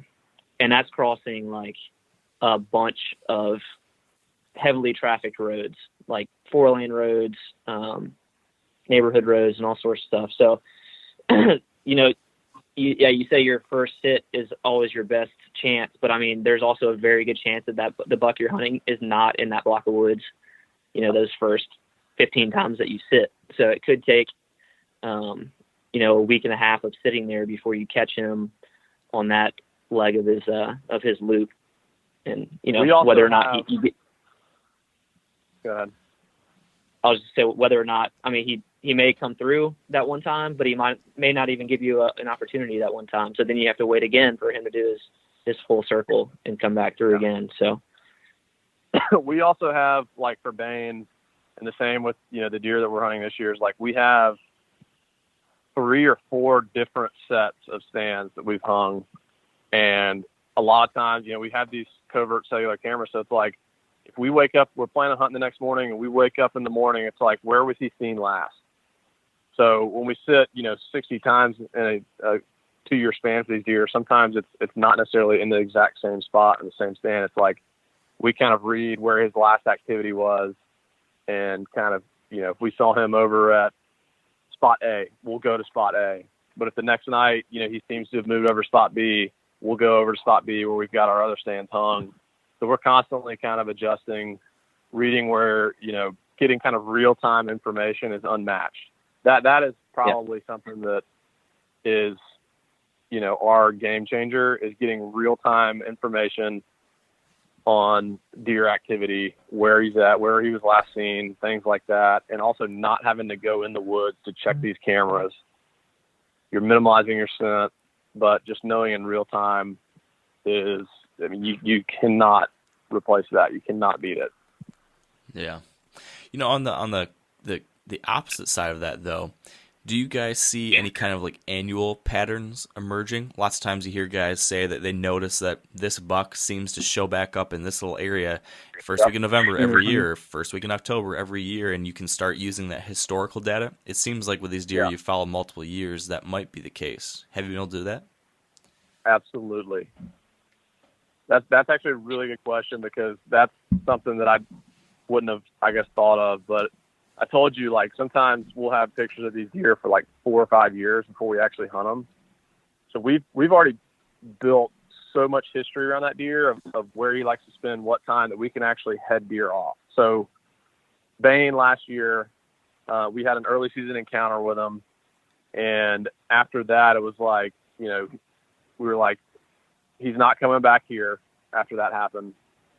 We know where he's going, though, to chase his does. So we completely pulled out of that area, relocated, and like clockwork, second or third week of October, here he is 4 miles away chasing does. And the same with Kendall and that deer that he lost permission at, that we told you about, that like 180-inch deer. Mm-hmm. He knows where that deer goes in November, late October, November. So he's already heading him off. But history and knowing these deer's tendencies is also something that's just, huge key. And a lot of times, like on this deer that I'm hunting this season, which I've watched for 5 or 6 years, like I know where he goes, but I'm still very limited on where I can actually hunt. So I knew that I had a small kind of window of opportunity early season, which I wasn't able to capitalize. And now I know that he kind of just roams around throughout the middle of the season, and there's not much I can do about it. Besides, run a covert camera and hope I can catch him, just stopping by in the middle of the season, but I do know that he shows up at a different spot in January. And when he's there, he's like clockwork. So, you know, I may know where that deer is and I may have a bunch of history with him, but that does not necessarily mean that, you know, it's that it's game over. Like I'm going to have to, most likely I have to wait until January to have a shot at this deer. So that's definitely a huge advantage. Okay. So I've taken a lot of your guys' time. We're pushing 2 hours already, coming up on it. So, I feel like we've only scratched the surface. I know. It's crazy how quickly this goes and how much more I'd like to talk about. But I guess I want to leave you guys with one last prediction that I want from each of you. It sounds like you're each after a buck. Sounds like Lee's got a 200 plus. Drew, I'm not sure what kind of deer you're chasing, but I'm sure it's something that make my jaw drop. If you kill these 2 deer, I'd like you to predict when and how you would expect it to happen. If you were to look back and say, yeah, I killed that deer, paint me the scenario in which you think that would happen. So, Drew, you just said it'll probably happen in January, but flesh out how you think that if it was going to happen, this would be it. Yeah, so, I mean, I guess it's one of 2 things. Like I said, it's going to be a crapshoot late October, November. I mean, the spot that I have permission is between 2 big blocks of woods that it's impossible to get hunting access to. And so he passes through my little block of woods, which is probably 5 acres, but he doesn't necessarily hold up there. So I am feeding in there, and I'm holding a group of about 5 or 6 does, and there's a chance that he passes through and locks down on a doe in November in that block of woods. So I'll have cameras out, obviously all year long. And if he does that, if he shows up, I'm going to get in there and hunt him. But that'll be, you know, it's not very high odds. So most likely I'll just have to wait it out and hope that he will not get shot or hit by a car. And I think January 12th is when he's going to show up at my late season spot. And he's going to start coming to, most likely he's going to start coming to corn, since corn is legal now. And it'll take me maybe, 3 or 4 hunts to get him. Because once they get on that late season food source, they really don't have a whole lot of other options besides landscaping. So they get pretty predictable that late season. And actually, we didn't mention this, but the season in the suburbs for years has run a month longer than the rest of the state. It's changed now, but for a long time, the rest of Georgia closed at the end of December, and the suburbs go all the way through January. So I think they kind of let their guard down those last 2 weeks of the season. So that's my prediction there on that buck. All right. Sounds like a good plan. What about you, Lee? I'm kind of chuckling to myself that Drew brought up something we hadn't really talked about, but November, our enemy number 1 is definitely mom's soccer vans strolling down the street. That's our biggest competition in some areas. Oh man. And we've had it go down that way for us several times. But yeah. So I'm after 2 deer right now. One of them is like, I don't know how big he is. He's giant, typical. He's definitely over 170. He's the one that I've got like 7 cameras out for. He actually just showed up this morning for the first time in like a while of what I would call huntable hours, like in the morning or the evening when I'd be sitting there instead of just middle of the day. I'm in this deer's, he's still kind of in his summer area. He's actually still with his running buddy. Once probably the 3rd or 4th week of October hit, this deer travels for miles. He is he's completely random. I hope it doesn't come down to that point. So what I'm hoping for, and what I think is my game plan is that while he's still in his summer-ish area, I'm really utilizing scrapes right now, because he's really getting all the pictures I have of him. He's got his head up in his scrapes and he's getting really defensive of them. I'm going to continue to work that against him before his pattern changes and he starts chasing does all over the place, because once that happens, it's just, it's going to be a complete gamble. I'm hoping there's going to be a little window beforehand where we get some cooler weather. He hasn't left that area. He's hitting these scrapes, and I think it's going to go down before November. So hopefully, like in the next week and a half, I think it could go down with this deer. For the 200-inch deer, right now, I know that this deer is in a certain area, and it's a big area. I'm keying in on a place, and it took me a really long time to get permission here, and I actually just confirmed permission yesterday. There are tons of does. I mean, like 30 or 40 does that are coming through this section I'm in. I'm betting that when November rolls around, I probably won't see this deer until November. But when November rolls around and all these does start coming into heat, I guarantee you that this buck's going to show up in this area, dogging all these does. So. And that's assuming he makes it that long, because a lot of people know about this deer. There's like 15 people hunting this deer at least. Wow. So if he makes it to November, I've got all I need. Just because I'm not seeing him and other bucks right now, I'm completely fine with that, because I'm in the perfect area where I know if I'm a mature buck, this is the place that I would want to be. There's plenty of poontang to chase around here. So, the beauty of this is you can edit that out if you want, right? I don't know if you can say that. You can say whatever you want.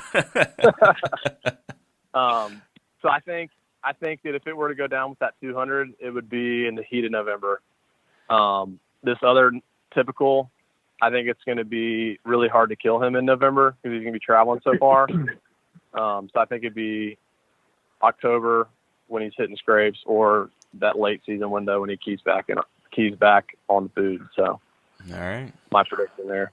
Well, those are good predictions, and hopefully, when those predictions come true, we'll have to get you guys back on maybe one of the Rut Radio episodes to describe what was going on and how it all happened. Hopefully, you just describe exactly what you just did. So, yeah, just replay it. Usually never goes that way, but at least you get a plan in place to go for it.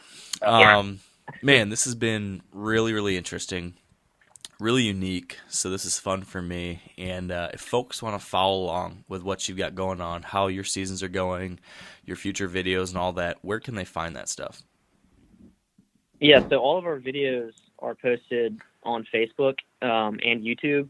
And our Facebook is Seek One Productions. It's SEEKONE. They're also aired on Mossy Oak's Facebook page and Nomad's Facebook page. And then to keep up with the daily of us is Instagram is the best place to go. It's Seek and then the number one instead of spelled out, Seek One Productions, at Seek One Productions. So that's what we post on most. And kind of what we're doing with the videos this year is we've already released one, is the Nashville episode. And then from there, I mean, we're producing episodes per kill. So we try to get them out within, 45 days or so of the kill. So right now, I mean, like Lee said, none of us have killed a buck yet. So we've got nothing in the works, but hopefully we start putting some down here soon. And you can expect to see some videos, shortly after that. So, Drew, I don't know if you want to, before we go, kind of bring the correlation to our Seek One name.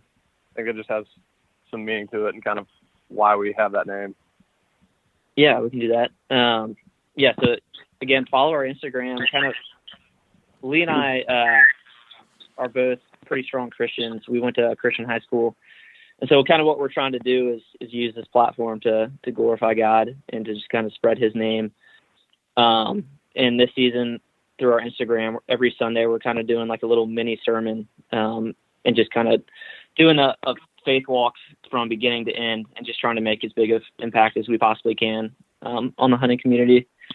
And the name Seek One actually comes from seeking like one specific buck. Like we've talked about, we build this story about around one buck, and then also just seeking, one God, Jesus Christ. So that's one of our big motivations for doing this. So, if you're into that, that's awesome. And we hope you follow us. And if you're not, I just hope that you guys go on our Instagram and kind of read our posts from the last few Sundays and follow along and kind of just ask the hard questions and maybe start that journey. So we get a lot of questions of how we kind of came up with Seek One. So we like to try and bring it all around for people that ask. So very cool. Very cool. Well, you guys are doing great work. Not only, you've got sounds like you got a great mission behind what you're doing, but you've got great deer that you're chasing, a unique situation, but the quality of the work too is very impressive. I can see that you were inspired by guys like, Donnie Vincent and the crew at Sigmonta or Heartland Bowhunter. It seems like you took that and you've put your own spin on it and really putting out work that's top notch. So to anyone listening, well, I appreciate that. Yeah, of course. I think anyone listening, I'm sure you found this interesting, and I'm sure you're going to enjoy those videos. So head on over and check those out. So Lee and Drew, thank you for joining me, and good luck this season. Yeah, I appreciate it. Thanks for having us on. And that is a wrap, folks. Thanks for joining us. Thanks for tuning in. I hope you enjoyed this one. I will just reiterate a couple of the quick things I mentioned at the top, that being the new season of Meat Eater. That's on Netflix. Make sure you check that out. Also, with the new company, Meat Eater Inc., you will be finding all of my new Wired Hunt content on that new website. So that's themeateater.com. That's where my new articles are going to be. That's where my new videos are going to be, in addition to YouTube. That's where the new podcasts are going to be, in addition to your podcast apps and everything.